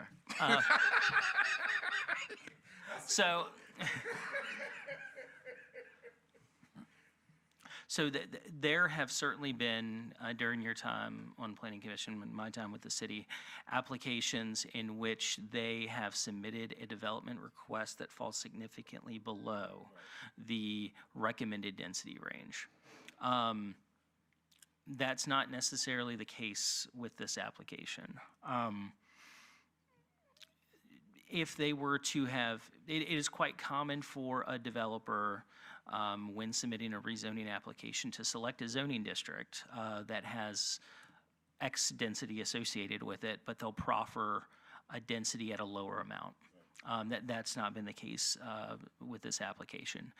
However, in our evaluation, determining that the RM would be appropriate, I think that's probably the top end of the density spectrum that would be appropriate for this area.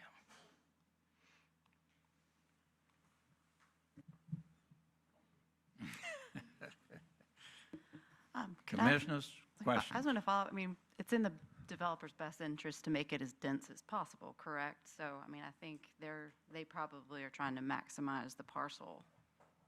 Is that accurate or no? Anyway, I think I've gone on.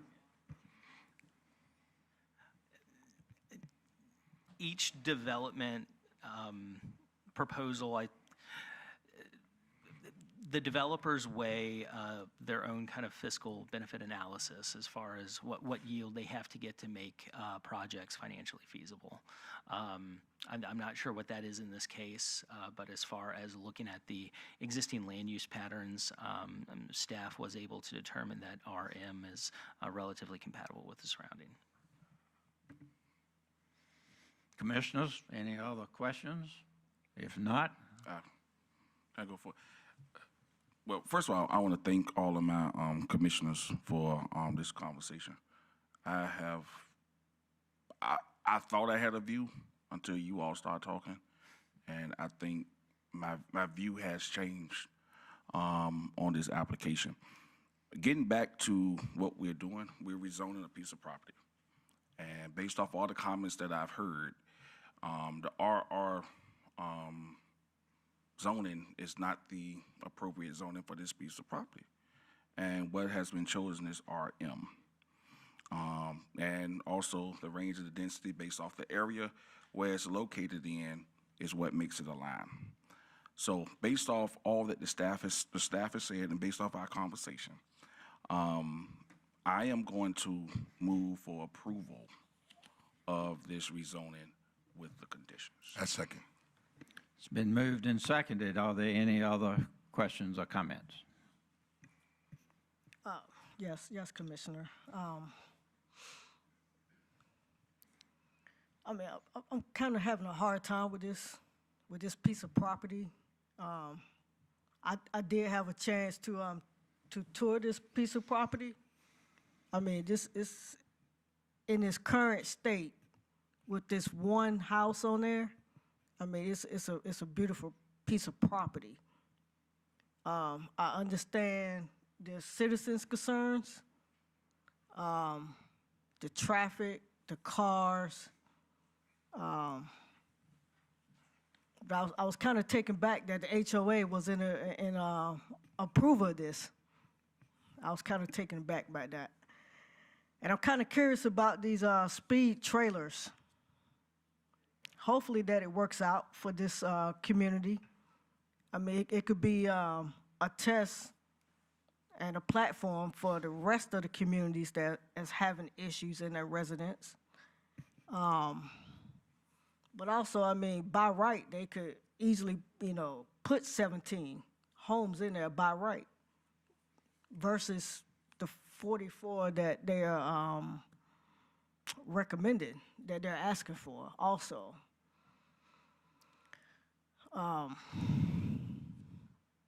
Yeah, that's just where I stand at right now on this, But, I mean, we got 2 seconds to push a button on this. So we got a lot of thinking to do in 2 seconds, right? I mean, I understand the issue with the wetlands. And hopefully that they understand the houses back here, that they understand the RPA requirements. Because I think we've had discussions on that before up here about the RPA and new developments. So, yeah, I mean, I hope it works out for them, but that's just my take on this. And I think we have a motion on the floor and a second, so let's move forward. Okay, any other comments before we vote? Commissioners, please cast your vote. So a yes means yes. Yes means yes.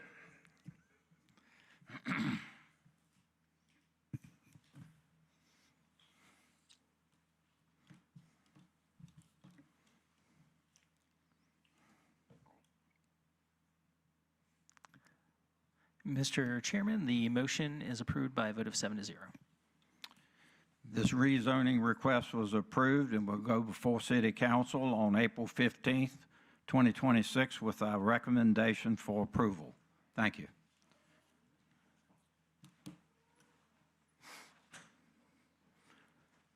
Moving on. Next item on our agenda is break. We're going to take a 5-minute break.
Let's come back to order.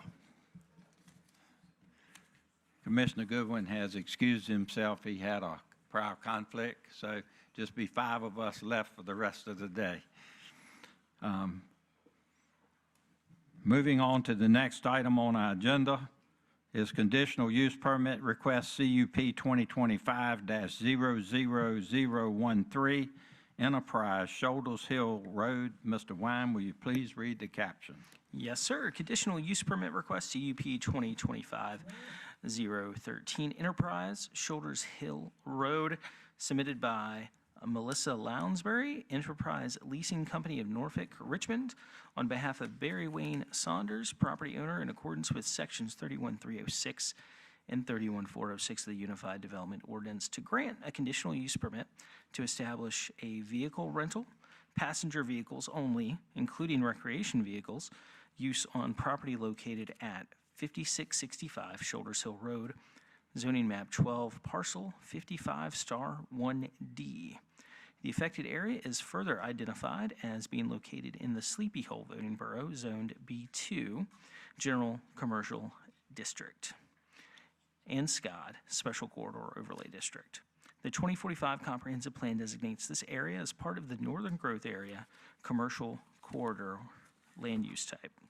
When you act on this request, you'll be acting on a resolution to present a report and recommendation to City Council relating to conditional use permit CUP 2025-013.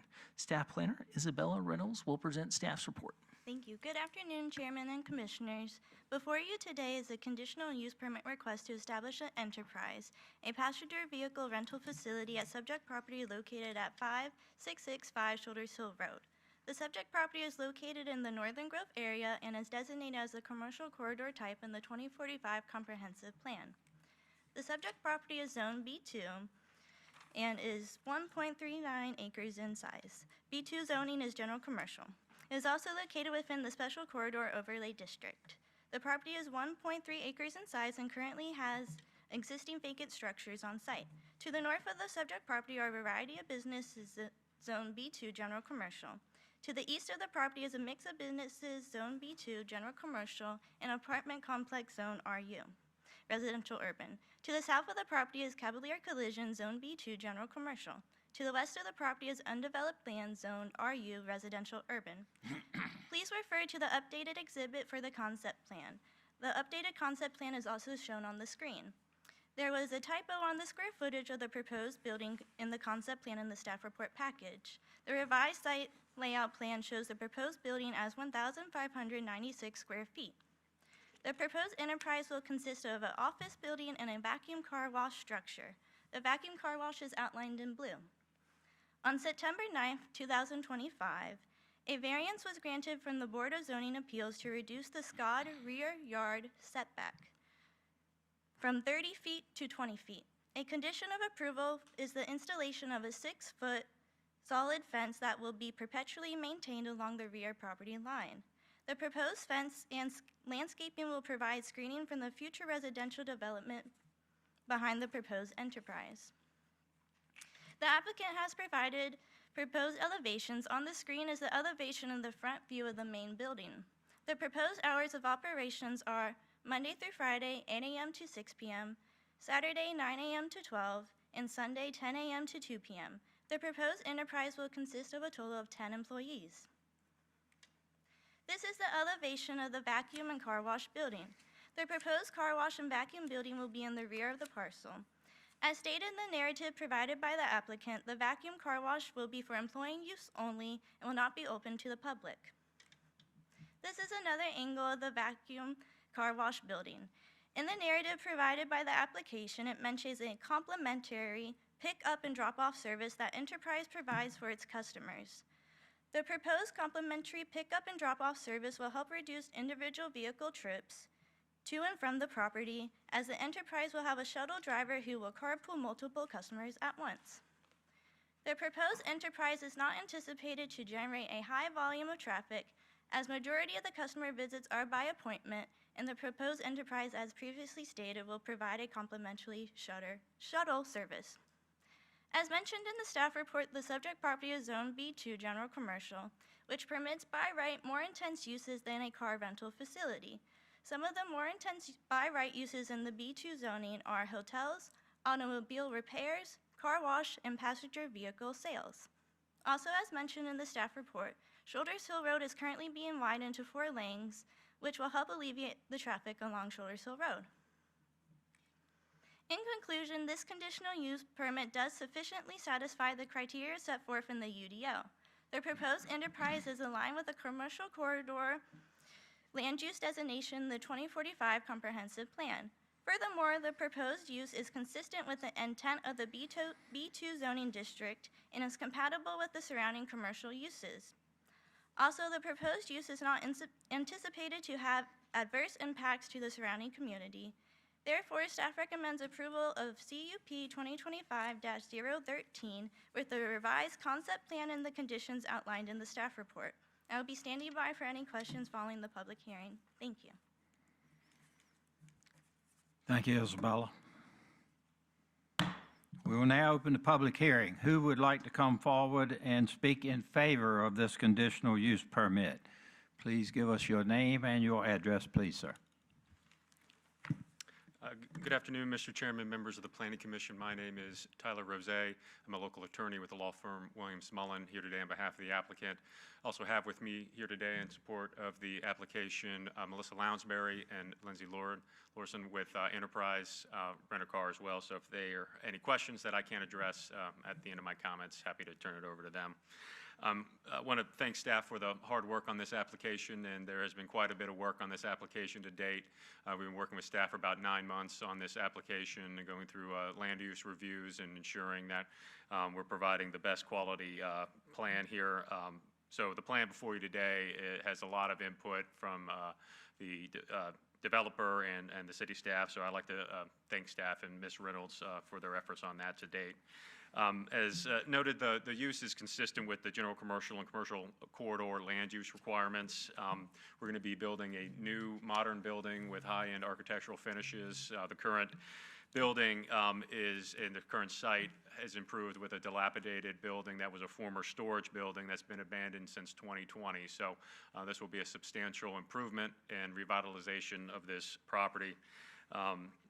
The project will provide a community-oriented service. The primary customers of Enterprise at these type of locations are the local citizens with car wrecks or other rental car needs. So it'll definitely be a community-oriented service and not be focused on toward out-of-town uses that you may see near airports, if that's things of that nature.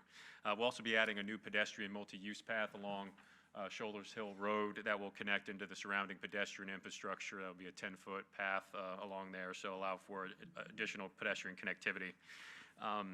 The project has also been thoughtfully designed to accommodate the road widening of Shoulders Hill Road. It's expanding from 2 to 4 lanes, so we've accounted for that in the location of the development. We've also dedicated right-of-way along the frontage of the property. We will have a dedicated right turn lane into the property to minimize any impacts on the traffic flow on Shoulders Hill Road, and we'll have a new right-in, right-out entrance from the property onto Shoulders Hill Road. And as noted in the traffic memo in the packet, there won't be any negative impacts on the traffic on Shoulders Hill Road associated with the project. Additionally, there'll be no negative impacts caused by the on-site use of the property. As Ms. Reynolds noted, the customers make appointments on site, so the customer traffic will be staggered throughout the day. So that'll be managed. There's also a shuttle bus that will allow for customers to get to and from the site, which will further reduce vehicle traffic on site. And as Ms. Reynolds noted, there are several more intense uses allowed by right on this property, including shopping centers, which have a much higher trip generation, even car sales, which would have much more intense use requirements and additional lighting and advertising and marketing and later hours of operation. So we've also designed the site to minimize any other possible adverse impacts for the project. We have additional landscaping in accordance with the SCOD requirements along the right-of-way. We're going to have large willow oaks, very attractive landscaping along the right-of-way. Also, as part of the variance approval, we agreed to build a 6-foot opaque fence along the rear boundary of the property, but we will also do additional landscaping between the fence and the property line, which will tie into the additional landscaping of the proposed residential development. So it'll have a really big landscape buffer there in addition to the fence to mitigate any visual impacts on that residential community as well. As Ms. Reynolds noted, the car wash and vacuum facilities will be indoors to minimize any noise impacts associated with that. And the site will have relatively limited business hours, 8 to 6 on Monday through Friday, and then 9 a.m. to 12 p.m. on Saturday, and 10 a.m. to 2 p.m. on Sunday. So it'll be a relatively limited operational time frame there as well. So we believe this is a great project. Worked closely with staff over many months, and we're proud of where it is today. Located on an expanding commercial corridor, revitalize a property to put it back into good circulation and use for the surrounding community, and will accommodate the future road expansion of Shoulders Hill Road. So appreciate your time and consideration today. I'll stand by for any questions. And again, Ms. Lounsbury, Ms. Lorson are here for any additional questions on the operational or enterprise side that I can't answer today. Thank you, sir. Is there anyone else here who would like to speak in favor of this permit? Anyone else to speak in favor? Seeing none, is there anyone here who would like to speak in opposition? Anyone here to speak in opposition? I see no one here. You want any rebuttal, sir? No. Okay, we'll move on along. This public hearing is closed. Commissioners, questions, comments, our motion is in order. Yes, Chairman, I have some questions. Yes, sir.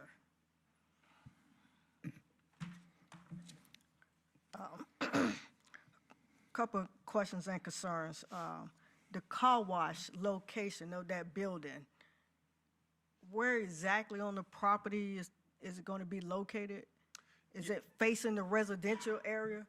It's in the rear of the property, so Shoulders Hill Road is at the top. It'll be at the back of the property, and it'll be enclosed, and there'll be the fence below it, and then the landscaping, then the property line, and then the landscaping, and then the apartment building behind it. It'll be right up against, because you have residential houses right here. Yeah, I'm not sure. And then you have your buffer, then you have the fence, and then you have the car wash. Well, it's a Right up against the fence, right? correct, yeah, but in terms of the mitigation and the noise that you would typically associate with a car wash, this would be indoors, it would be contained, it would be on a limited basis, it wouldn't be kind of the big car wash facility that you would typically imagine when you hear car wash. It's limited just to, get the cars cleaned up back into circulation, so it wouldn't be the type of big, oftentimes with car wash facilities, the vacuum facilities are outdoors, they're big operations, traffic associated with it, so this would be only used by employees just to get the cars back into circulation. There would be noise mitigation by having it indoors, so it would be on the southern portion of the property, which is closer to the residential development, but given all those mitigation efforts, we don't expect there to be any adverse impacts to those residents at all. Well, I mean, I had a chance to speak with some of those residents back there, and they had some legit concerns.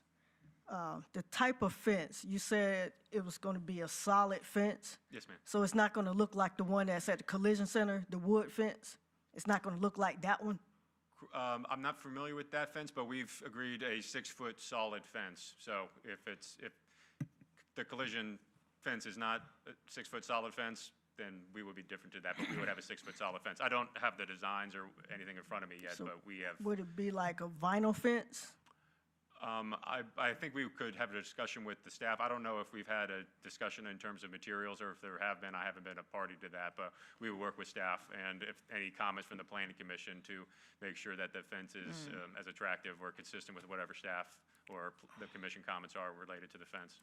Yes, I mean, that's one of the requests I would like to see, a nice fence, Nice fence, yeah. a nice fence. And, maybe Kelvin, the requirement is 6 feet, could it go up to 8 feet?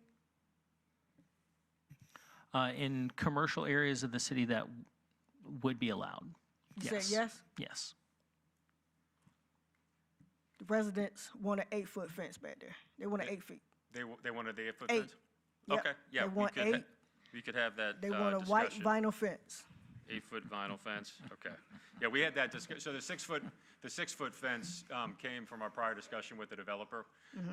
And so we had engaged the developer in talking with what they would want, so the 6-foot fence came from that conversation. So there's additional fence height requested, we're happy to, take that into consideration, and, I can't Yeah, I'm think of just an issue telling at you what this they want to see, and what I want to see also. Yes, ma'am.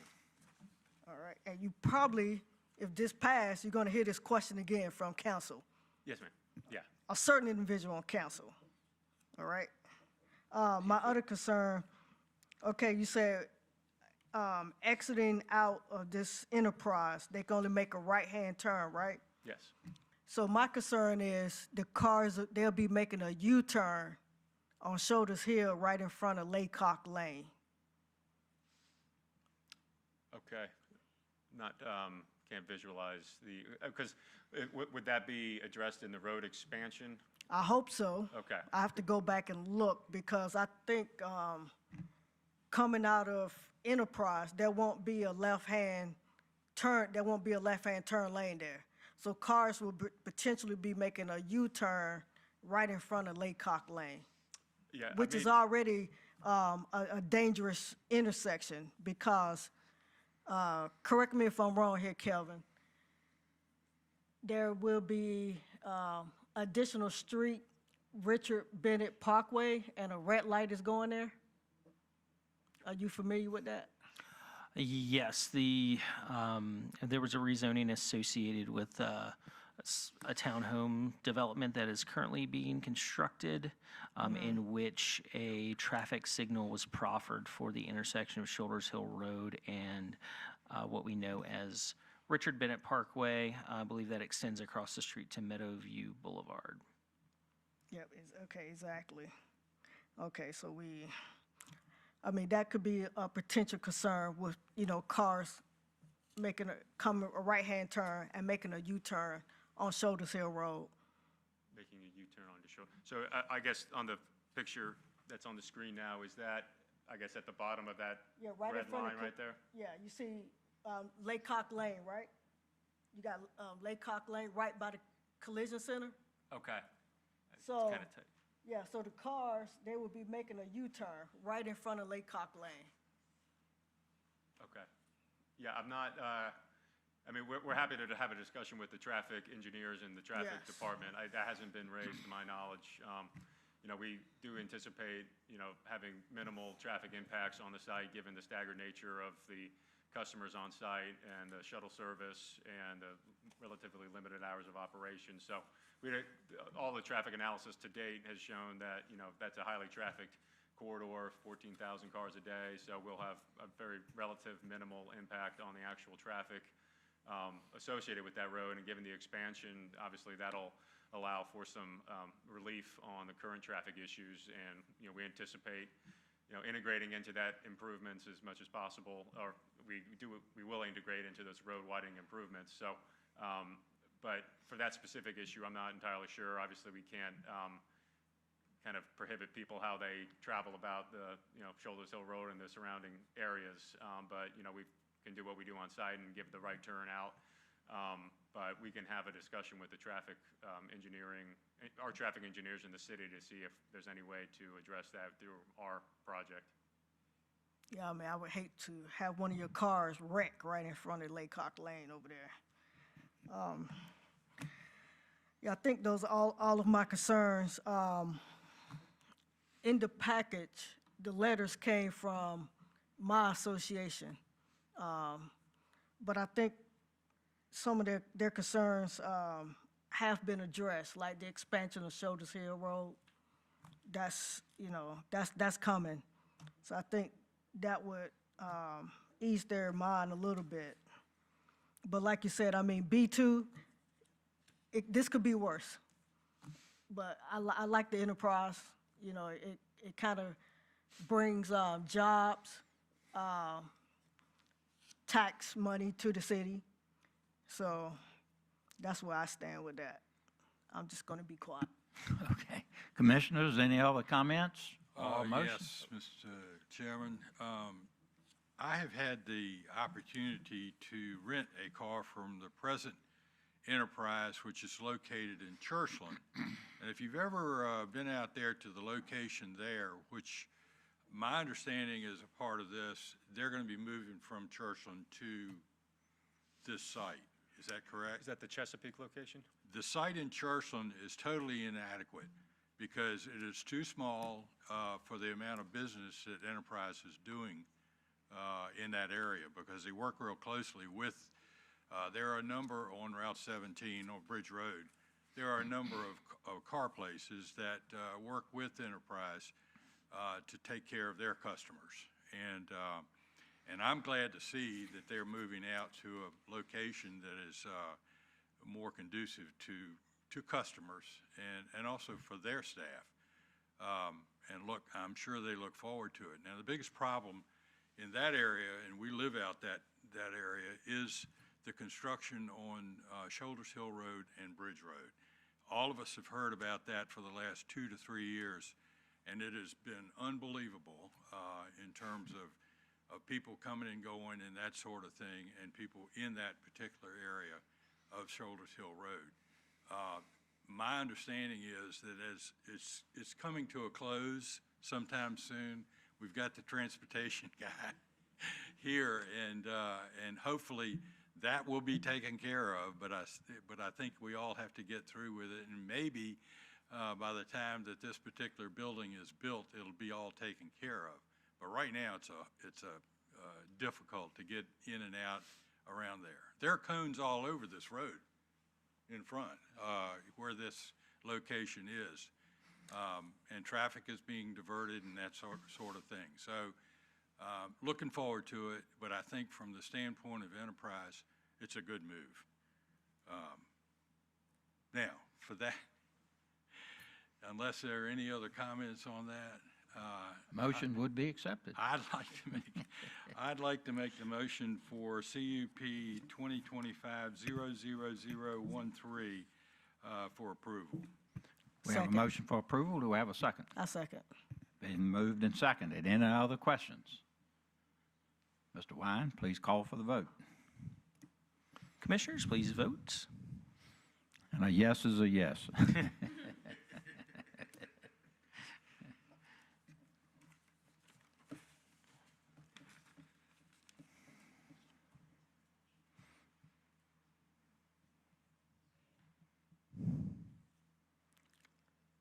Mr. Chairman, the motion passes by a vote of 6-0.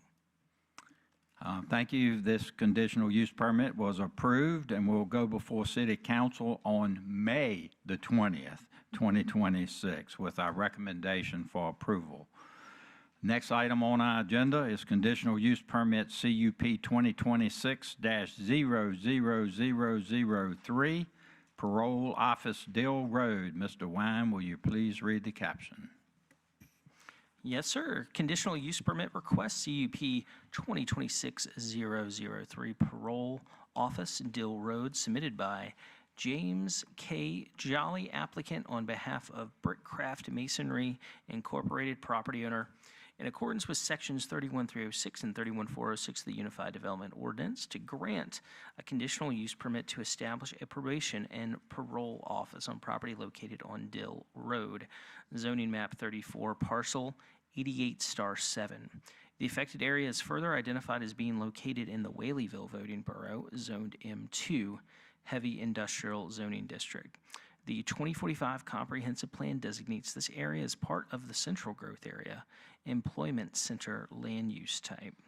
When you act on this request, you will be acting on a resolution to present a report and recommendation to City Council relating to conditional use permit CUP 2026-003. Staff Planner Matthew Madariaga will present staff's report. Thanks, Kevin. Good afternoon, Mr. Chairman, members of the Planning Commission. As stated, this CUP is to establish a probation and parole office on property located on Dill Road. The property is located in the Employment Center land use type, and it's in the central growth area. The subject property is zoned M2 Heavy Industrial Zoning District and is immediately surrounded by undeveloped land also zoned M2, with some single-family homes zoned RC Residential Compact and RM Residential Medium Density zoning districts beyond to the north. There are also some industrial storage yards and apartments beyond the undeveloped land to the west and an electric substation beyond the undeveloped land to the east. The applicant is requesting to establish a probation and parole office on a roughly 2.44 acre property located on Dill Road. The probation and parole office is proposed to be staffed by approximately 40 Commonwealth of Virginia employees with office hours of 8:15 a.m. to 5 p.m. The applicant has stated that the proposed building will be 11,210 square feet in size, and the site will be developed with paved parking areas, stormwater management facilities, internal sidewalks, and landscaping. The frontage of the property along Dill Road will be improved with streetscaping, a sidewalk, curb and gutter, and closed drainage system. The above aerial shows a wetland delineation submitted by the applicant as part of this application. This applicant's conceptual plan shows impacts to some wetland areas. Permitting for these impacts through the Virginia Department of Environmental Quality and the Army Corps of Engineers will be required at the time of site plan review before any site plan can be approved. The applicant has also submitted full color elevations of the proposed probation and parole office use. These elevations, along with the conceptual layout, will be recommended to be conditioned should City Council vote to approve this request. It is staff's opinion that the site in question is appropriate for the proposed use, given that the proposed use is less intensive than uses generally permitted in the M2 zoning district by right. Accordingly, staff recommends approval of CUP 2026-003, subject to the conditions outlined in staff's report. This concludes my presentation. I'll stand by if you have any questions. Thank you, Matthew. We will now open the public hearing. Who would like to come forward and speak in favor of this conditional use permit request? Please state your name and address, please, ma'am. Good afternoon, Planning Commissioners, Chairman. My name is Melissa Venable with Land Planning Solutions located at 5857 Harborview Boulevard in Suffolk, Virginia.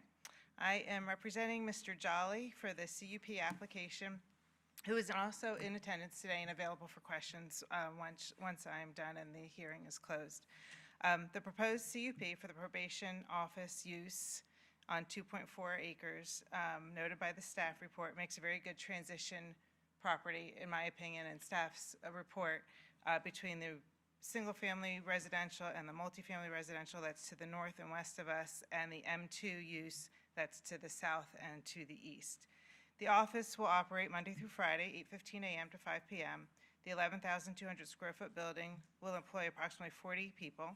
The office will be a safe check-in location, testing location. It will provide continuing education classes, and job orientation will be offered in this location as well. The current parole office, which I found interesting going through this process and didn't realize this, and I don't know if you all do, is on West Washington Street, very close to where we sit today, and they are in need of a new, larger location. I think they are in need to move as well from the current location for some other city interests. Currently, Mr. Jolly owns and leases to the state 3 other probation offices. They are located in Newport News, Harrisonburg, and Petersburg, and a 4th location is under construction in Farmville. He noted that there's no incidences with these locations. They're very quiet locations. And as noted again in the staff report, each location has video surveillance with coverage for the exterior, the parking areas, and the complete interior of the building. We understand that the property currently has received a notice of violation, and Mr. Jolly has committed that upon approval of his CUP, that'll make him an active participant in the property, but upon approval, and once we begin the site engineering, he will assist personally in removing those trailers. He is currently looking for disposal locations as we're working through this now. Lastly, I'll note that in the 2045 comp plan, the property is designated as employment center land, and then and we comply with the UDO, the Unified Development Ordinance. So I will ask for your support, and I will stand by for any questions. Thank you. Thank you, Melissa. Is there anyone else to speak in favor of this conditional use permit request? Anyone else here who would like to speak in favor? Seeing none, is there anyone here who would like to speak in opposition? Anyone here who would like to speak in opposition? Seeing none, we'll close the public hearing. Commissioners, questions, comments, or motion is in order. Commissioners? Yes, Chair. I think this one is pretty straightforward. I did go out and visit the property. A lot of cleanup needs to happen out there, but I think this one is straightforward. So I'm not going to hold up people here all night, so I would like to make a motion for approval of CUP 2026-003. Second.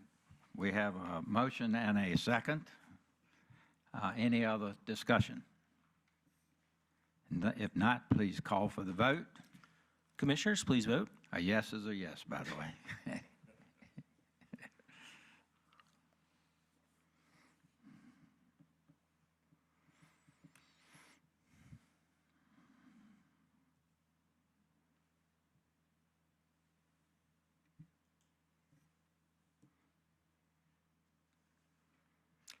Mr. Chairman, the motion passes by a vote of 6-0. This conditional use permit was approved and will go before City Council on May the 20th, 2026 with our recommendation for approval.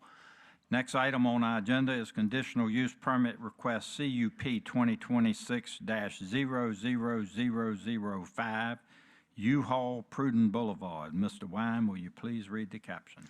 Yes, sir. Conditional use permit request, CUP 2026-005 U-Haul, Pruden Boulevard, submitted by Hassan Rabbani, applicant on behalf of Edifice Holdings, LLC, property owner in accordance with sections 31306 and 31406 of the Unified Development Ordinance to grant a conditional use permit to establish rental services other than passenger vehicles, outdoor display or storage on property located at 2864 Pruden Boulevard, zoning map 25, parcel 38H.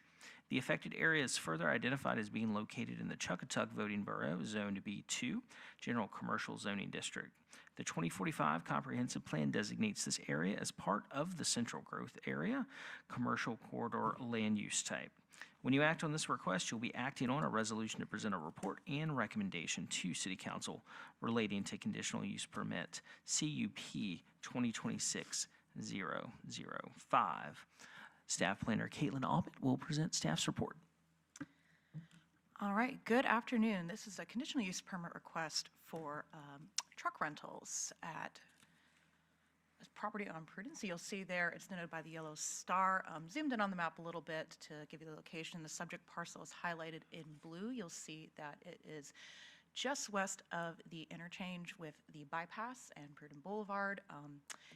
This property, as the properties adjacent to it, are designated as commercial corridor in the comprehensive plan, and then we have some employment center to the north and south as well. There is an aerial of the site. Again, subject parcel is shown in blue. This parcel, along with the neighboring parcels along Pruden, are zoned B2, general commercial. We have some M1 to the north for the industrial park, and then Port Fort 60 CM2 with some RU on the other side of the interchange. I want to discuss what's around the subject property a little bit. To the north, we have the Virginia Regional Commerce Park, and then to the west, we have immediately right there BP and Huddle House, and then we have Virginia State Police a little bit down the road.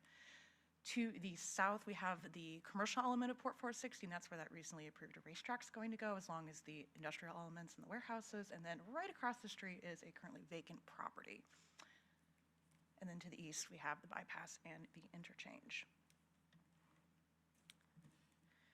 So this property itself is at 2864 Pruden Boulevard. It's about 4.8 acres in size, and it's currently developed with a motel. And as part of that motel, there's a proposed like cigar lounge restaurant. Doesn't have full permitting yet, but it's currently under review. For this proposal, this would be again for the rental of 10 U-Haul trucks that would be displayed in the commercial parking lot on site. What would kind of happen with that is customers, again, would be dropping off or picking up U-Hauls, and they would be transacting the business for that at the front desk of the motel. This is something that the property owner is doing, so this isn't like some off-site person coming and running the business. And then the trucks themselves, there's not going to be any heavy maintenance proposed on site for these in particular. In pursuit of this request, the applicant has provided us with a conceptual plan, and what that shows is where the trucks themselves are going to be parked specifically. So one of the things staff looked at when looking at this was you want to make sure there's enough parking for both the motel use, the proposed cigar lounge, and the restaurant, and if there's excess parking that could accommodate the U-Hauls. And so the site needs 87 spaces. It actually has far in excess of that, has 182 spaces in total, so there's about 85 excess. So that really well accommodates the 10 U-Haul trucks. What the applicant's shown on their conceptual plan in green are where those trucks are going to be specifically parked. So 3 on the front and then 7 on the side. What we proposed in the conditions of approval is, again, the trucks need to be parked in those locations, and they can't go beyond that prescribed number of 10. So they won't be able to do like 20 or 30 trucks. It'd have to be 10. They've also shown their commercial building floor plan, and that, again, highlighted in the red, just shows they're going to be transacting business at the motel front desk for the U-Hauls. So in sum, again, this is a commercial property. It's on a very busy commercial corridor. Again, the site has plenty of parking. So the scale and size is pretty appropriate for this area. And again, there's adequate parking for all the combined uses. And again, we do have those conditions of proposal, again, limiting how many trucks, limiting the fact you can't do repair. You'll see there's a condition that also talks about making sure the parking aisles that's between the spaces remain clear, so you can't have a truck that's too long and that would be blocking, emergency access throughout the site. So with that combined, we're recommending approval of this application subject to the conditions presented in your draft ordinance. And I'm here for any questions. Thank you so much for your time. Thank you, Caitlin.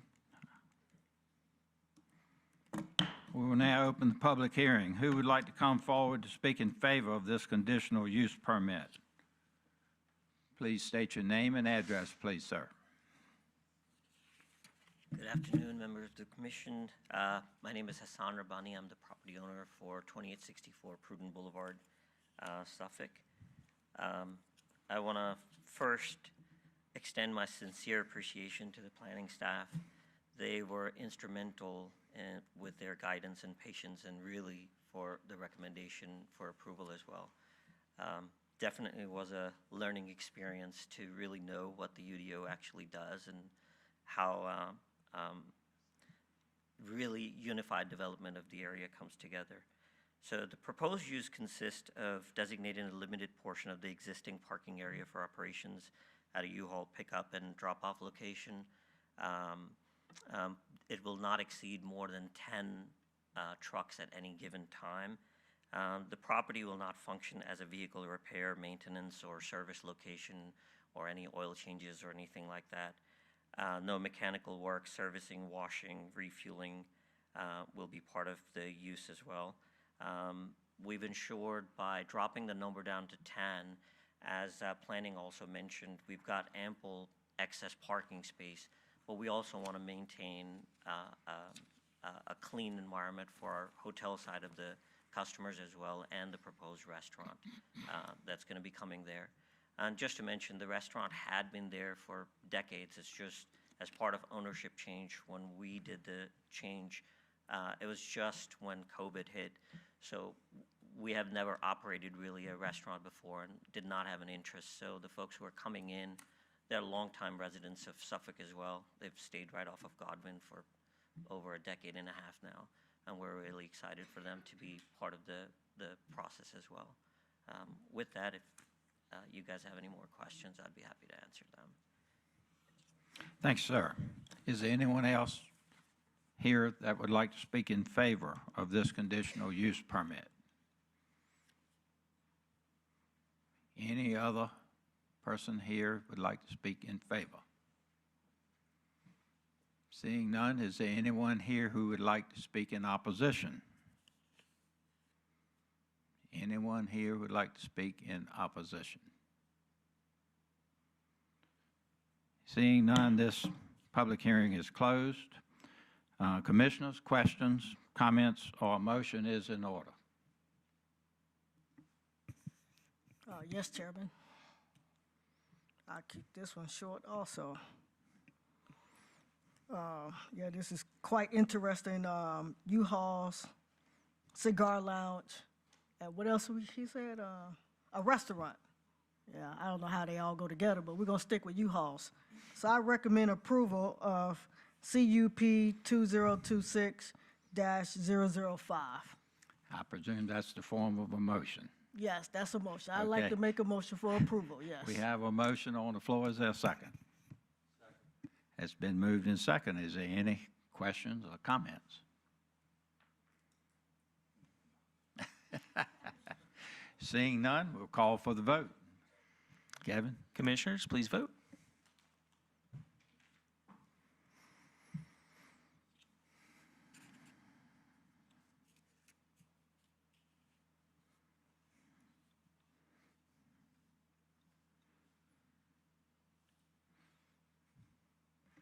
Mr. Chairman, the motion passes by a vote of 5-1.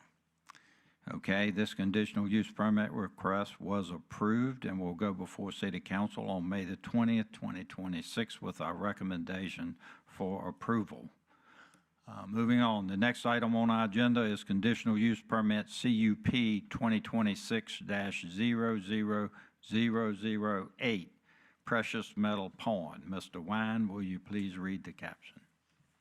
Yes, sir. Conditional use permit request, CUP 2026-008, Precious Metal Pawn, submitted by John Wade Hampton Lloyd, applicant on behalf of RIRA Realty Management, LLC, property owner in accordance with Sections 31306, 31406, and 31711 of the Unified Development Ordinance, to grant a conditional use permit to establish a pawn shop on property located at 821 West Constance Road, zoning map 34G151, parcels G and F. The affected area is further identified as being located in the Suffolk voting borough, Zone B2, General Commercial Zoning District. The 2045 Comprehensive Plan designates this area as part of the Central Growth Area, Commercial Corridor Land Use Type. When you act on this request, you'll be acting on a resolution to present a report and recommendation to City Council relating to conditional use permit CUP 2026-008. Staff Planner Yasmin Malecki will present staff's report. Thank you. Good afternoon, Chairman and Commissioners. The application before you today is a conditional use permit to establish a pawn shop offering items for sale and short-term loans. The subject property is located within the Central Growth Area and is designated as Commercial Corridor in the 2045 Comprehensive Plan. The property is highlighted in the blue.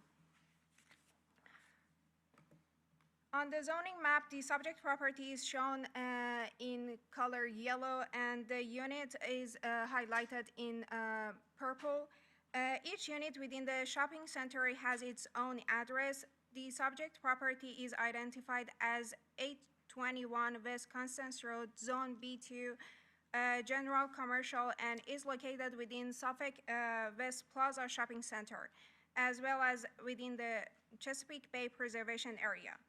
To the north of the property is a railroad right-of-way, Zone B2, General Commercial Zoning District. To the east of the property is West Washington Street with office and retail businesses, Zone CBD, Central Business Zoning District. To the south of the property is West Constance Road with various commercial and office uses, Zone CBD, Central Business Zoning District.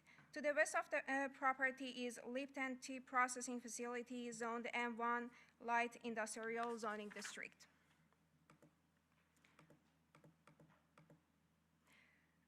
The applicant is proposing to establish a pawn shop in Unit 11 at 821 West Constance Road within the Suffolk West Plaza Shopping Center. The proposed hours of operation are Monday through Saturday from 10 a.m. to 7 p.m. The applicant has indicated there are currently no plans to buy or sell firearms. However, that could potentially take place in the future. Any such activity would be subject to applicable federal, state, and local regulation. I also want to note that pawn shops, including these applications, are regulated by state code and city code. So this would be in addition for this particular case to conditions included in the staff report. Exhibit C shows the location of the proposed use within the shopping center. The subject property is 1,862 square feet in size and is surrounded by existing commercial office and service uses. Because this is an existing unit in a developed shopping center with shared access and parking, the use is not expected to significantly increase traffic or impact surrounding properties. Here you can see the subject property outlined. The proposed layout on the screen shows the front and back room, including the display cases, desk, and and safe locations. The applicant has stated there will be no more than 3 employees in addition to the owner. All firearms will be displayed along the backside of the store walls as shown on the layout during business hours. After business hours, all firearms will be securely stored in a safe located within the store premises. Police department has also reviewed this proposal and have some suggestions. The proposal will be required to comply with all applicable local and state codes governing pawn shop operations. Any firearm transaction on site will require a federal firearm license issued by ATF. The applicant has proposed security measures, including window bars, motion sensors, and cameras to be installed. Additional conditions are recommended, including motion sensors and video surveillance at all entrances, inside and around the building. An alarm system with both sound and strobe lighting will be installed. In conclusion, this conditional use permit does sufficiently satisfy the criteria set forth in the UDO. The proposed pawn shop is aligned with the commercial corridor land use designation in the 2045 comprehensive plan. Furthermore, the proposed use is consistent with the intent of B2 zoning district and is compatible with the surrounding commercial uses. Therefore, staff recommends approval of CUP 2026-008 with the conditions outlined in the staff report. That concludes my presentation. I will stand by for any questions following the public hearing. Thank you. Thank you, Caitlin. We'll now open the public hearing. Who would like to come forward to speak in favor of this conditional use permit request? Please give us your name and address, please. Hello, Council. I am John Wade Hampton Lloyd. I am the owner of Precious Metal Pawn. I'll be the one operating and running it almost every single day. What we're planning to do is take a pre-existing store and add a couple display cases, shelves, couple desks, computers, and safes. Nothing to the external, nothing permanent. And we also will have full motion sensors, strobe lights, cameras, full security systems. My insurance makes me, the law makes me, but we will have that. And I have also about 10 years experience running pawn shops in the background and selling guns. So I have a long relationship with the ATF, understand all the rules and regulations that goes behind selling firearms. But I'm here if you guys have any questions or concerns, just let me know. Thank you, guys. Thank you, Mr. Lloyd. Is there anyone else here who would like to speak in favor of this conditional use permit? Anyone else to speak in favor? Is there anyone here who would like to speak in opposition? Anyone here to speak in opposition? This public hearing is closed. Commissioners, questions, comments, or motion is in order.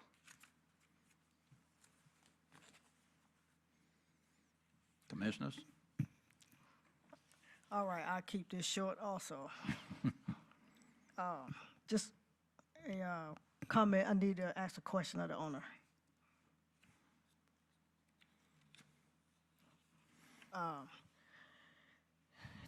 I guess, are those display cases that you have to try, those are display cases? Yeah, I apologize for the terrible imagery. I'm not very good at graphical design. But yes, so the display cases will be in a U shape. You see the front door at the top.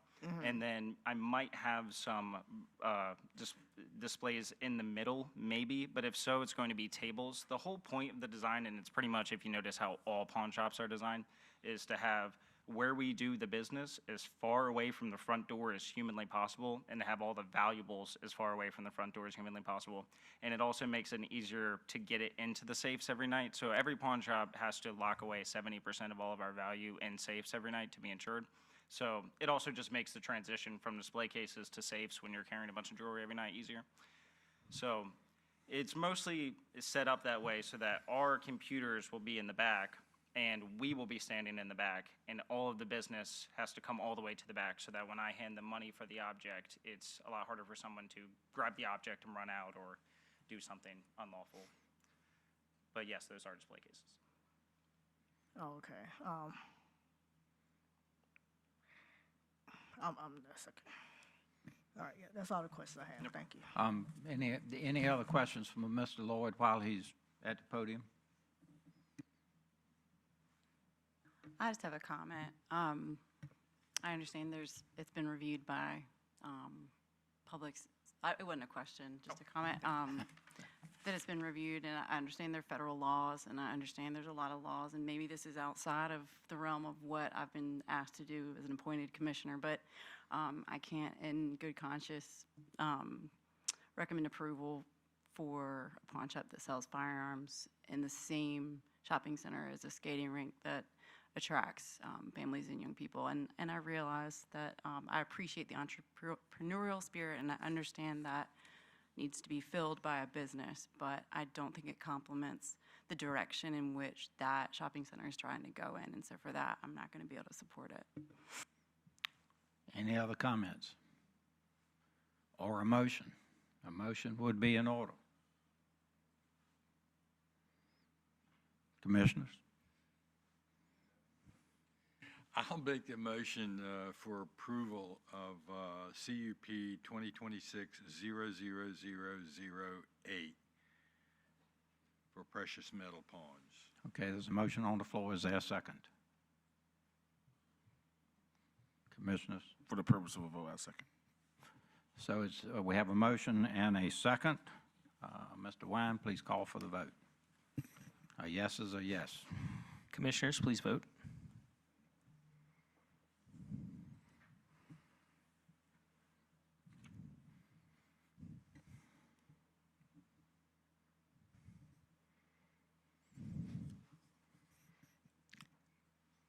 Mr. Chairman,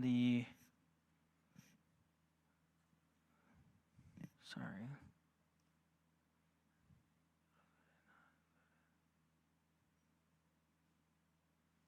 Looks like we may need to vote again. It's not showing up on the screen.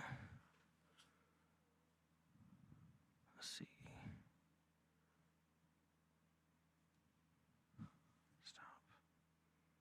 Okay, never mind. All right, the motion fails by a vote of 3-3.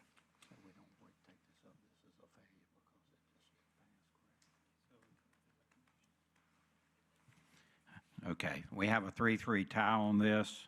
So in this particular situation, this will go before the City Council with our recommendation for denial on May the 20th, 2026.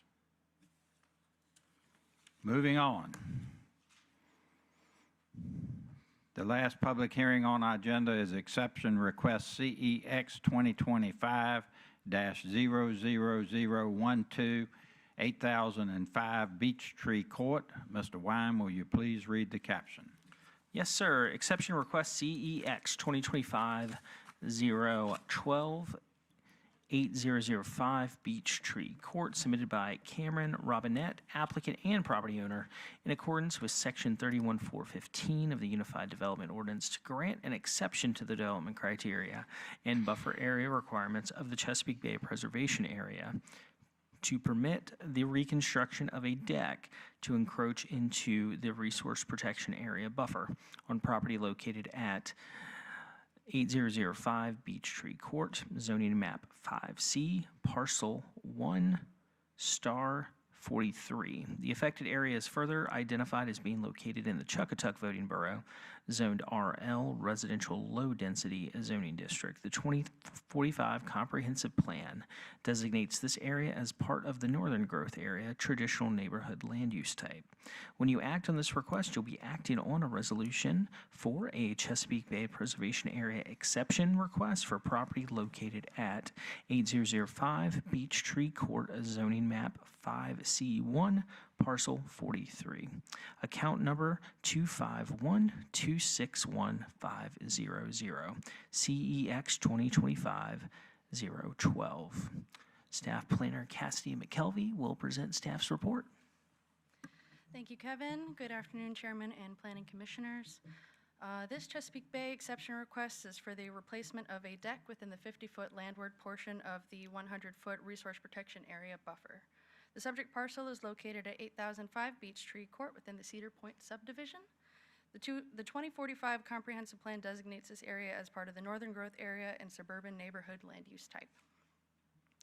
Both the subject property and adjoining properties comprise single-family detached dwellings zoned RL for low-density residential use.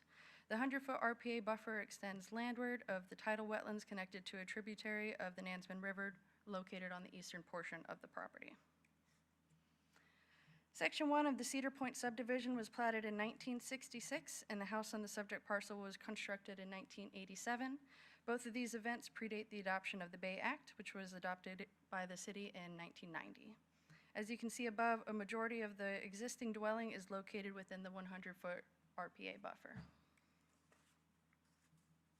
For this exception request, the applicant is proposing to replace an existing 175 square foot deck, highlighted above in orange, with a new 85 square foot deck shown above in the same footprint. The applicant has provided the above construction plan with this request. Materials and equipment will be stored outside of the RPA buffer on the existing asphalt driveway highlighted above. Plywood barriers will be used along the access path to prevent excess land disturbance during active construction. And a total of 300 square feet of land disturbance is proposed in order to demolish the existing deck and construct the new deck. The applicant has proposed the above mitigation plan highlighted in green. All chosen species are Virginia natives. According to the buffer manual, one planting unit is required to be planted back within the buffer for every 400 square feet of land disturbance. A planting unit typically consists of one canopy tree, 2 understory trees, and 3 small shrubs. The applicant proposes to install 1 planting unit as required and 2 additional large shrubs. In conclusion, the applicant is proposing to replace a 175 square foot deck with a smaller 85 square foot deck, which will reduce the amount of impervious coverage within the RPA buffer.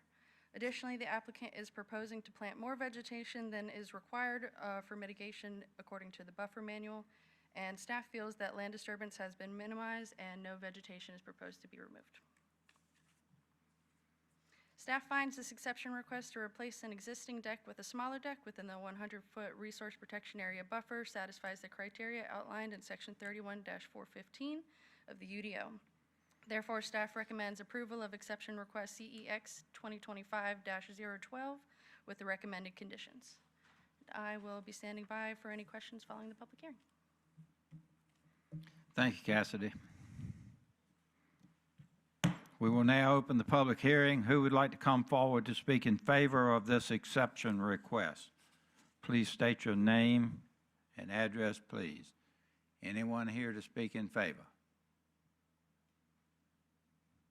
Seeing none, anyone here to speak in opposition? Seeing none, this public hearing is closed. Commissioners, questions, comments, or motion is in order. Yes, Chair. I have one question. Maybe our staff can answer this one. Were they supposed to wait to tear the deck down? Did they need approval to tear the deck down? Yes, if they were removing the post that the deck was in, we consider that to be a land disturbance, and they would need approval prior to doing that. I mean, I don't want to tell on nobody, but I went to the property and I didn't see a deck back in the back of the house.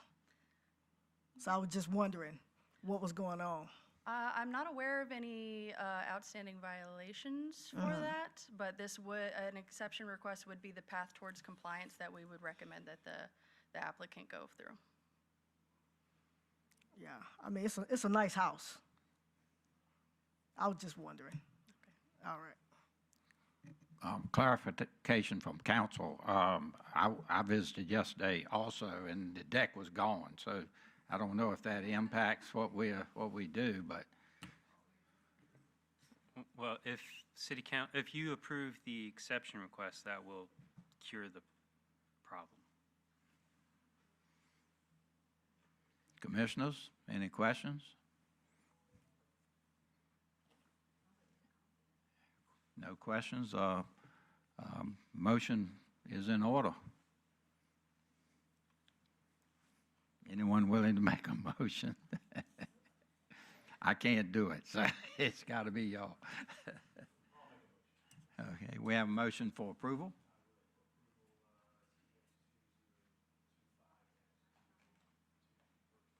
We have a motion. Is there a second? I second. Been moved and seconded. Is there any other question? If not, we'll call for the vote. Commissioners, please vote.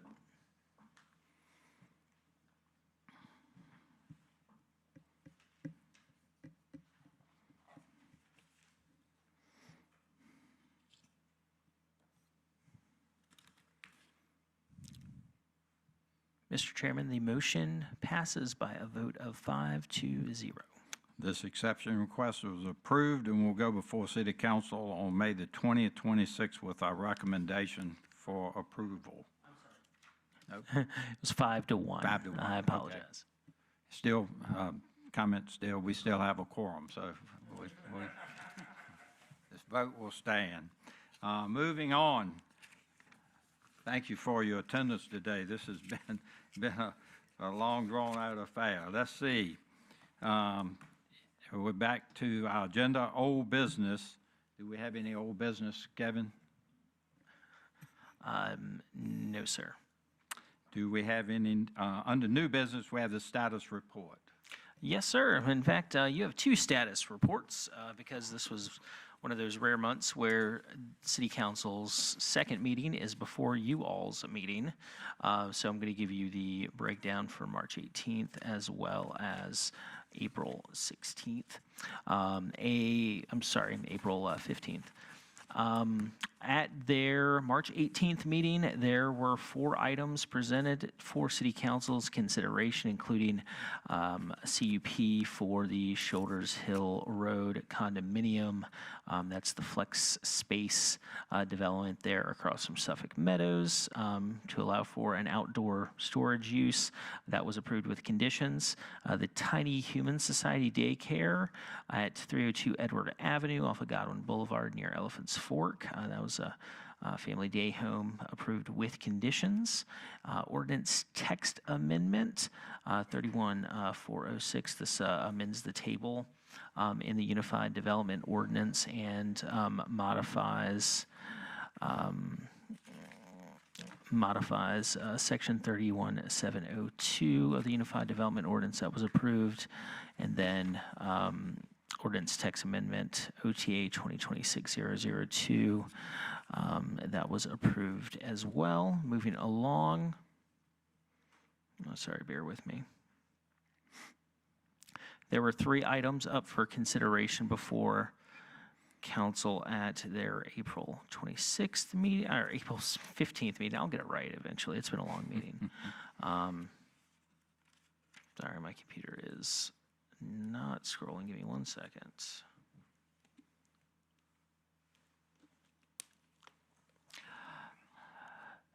The first was the CUP for Trailer Works. That was the agribusiness use at 2101 Holland Corner Road. That was approved with conditions. The ordinance text amendment related to the updated flood ordinance, floodplain overlay district, and the firm maps, that was approved. And the rezoning request RZN 2025-004, that was the Rivers Bend VDOT rezoning at North Main Street, that was denied. And that is all. Status report, no preliminary plats. Correct. Moving on, commissioners' comments. We have 3 items. Yes, for the agenda. We met, the Committee on Ordinances met earlier today. Oh, was it yesterday or last week? I can't remember at this time. All of the above. It was earlier today, and we reviewed 3 items, and they should be added to the agenda items for our next meeting in May, which is the 21st, when we meet. Yes, it'll be 21st. Thursday the 21st. So we need a motion for each one of these, and the first one was data centers, the second was a use alignment with the Arts and Cultural District, and the third one was accessory dwelling units amendments. So we need to do those independently, right? Yes. We need a motion on the data centers first. Can I make the motion? Okay. Would like to make a motion to add to the agenda, our next agenda, for data centers. Second. Been moved and seconded. Any discussion? If not, can we do this by a voice vote? All in favor signify by saying aye. Opposed, no. Motion carries. Moving on. Next item is a motion for the use alignment with the Arts and Cultural District, which has to do with downtown Suffolk. Is that in the form of a motion? That's a motion. That is a motion. Second. We have a motion. Do we have a second? Second. Second. Any discussion? A voice vote. All in favor signify by saying aye. Aye. Opposed, no. Motion carries. Number 3. Last item is for a motion for the accessory dwelling unit ADU amendments, and that's in the form of a motion also. We have a motion. Is there a second? It's been moved and seconded. Any questions? Not, voice vote. All in favor signify by saying aye. Opposed, no. Motion carries. Now, moving on. Thank you, Commissioner. Comments? Anyone have any comments? If you're still awake, or you still having comments down there at the end? I would like to say thank you to my fellow commissioners for all your inputs today. You know, it's never easy with these decisions that we have to make or suggest and pass on to city council. I say, you know, there's a lot going on in the city, and I just tell the citizens to trust the process. And with that, I say goodnight. Thank you. Mary Ellen? Yeah, I wanted to second that, and I know the room has cleared out a little bit, but A whole lot. you know, thinking about the Boston Marathon yesterday, my hat's off to everybody up here. Y'all are long distance folks in my book, and I think all of us are not here just for fun. Everybody clearly cares about the city, so I hope the citizens know that we're taking everything they ask question-wise. We listen, and we try to really get everything out of the applicants that we can to make sure we're making the best decision for our boroughs. Thanks. Thank you. Commissioner Well, Creekmore? again, I'd like to thank the staff for putting in a lot of hours in the preparation for, this has been a long meeting. Well, we had 7 items that we had to review, public hearings. And it takes a lot to get the information together for us. And just appreciate it. I haven't been anywhere to report on any of the meetings that I've been to, so That's all I have. Thank you. Moving on down. Tom? Despite what Mary Ellen feels, I am here for fun. We do allow misguided folks to serve on this commission.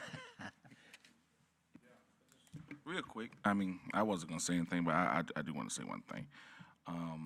Coming up in the political ranks about 15, 20 years ago, I met a young, dynamic, future politician by the name of Justin Fairfax.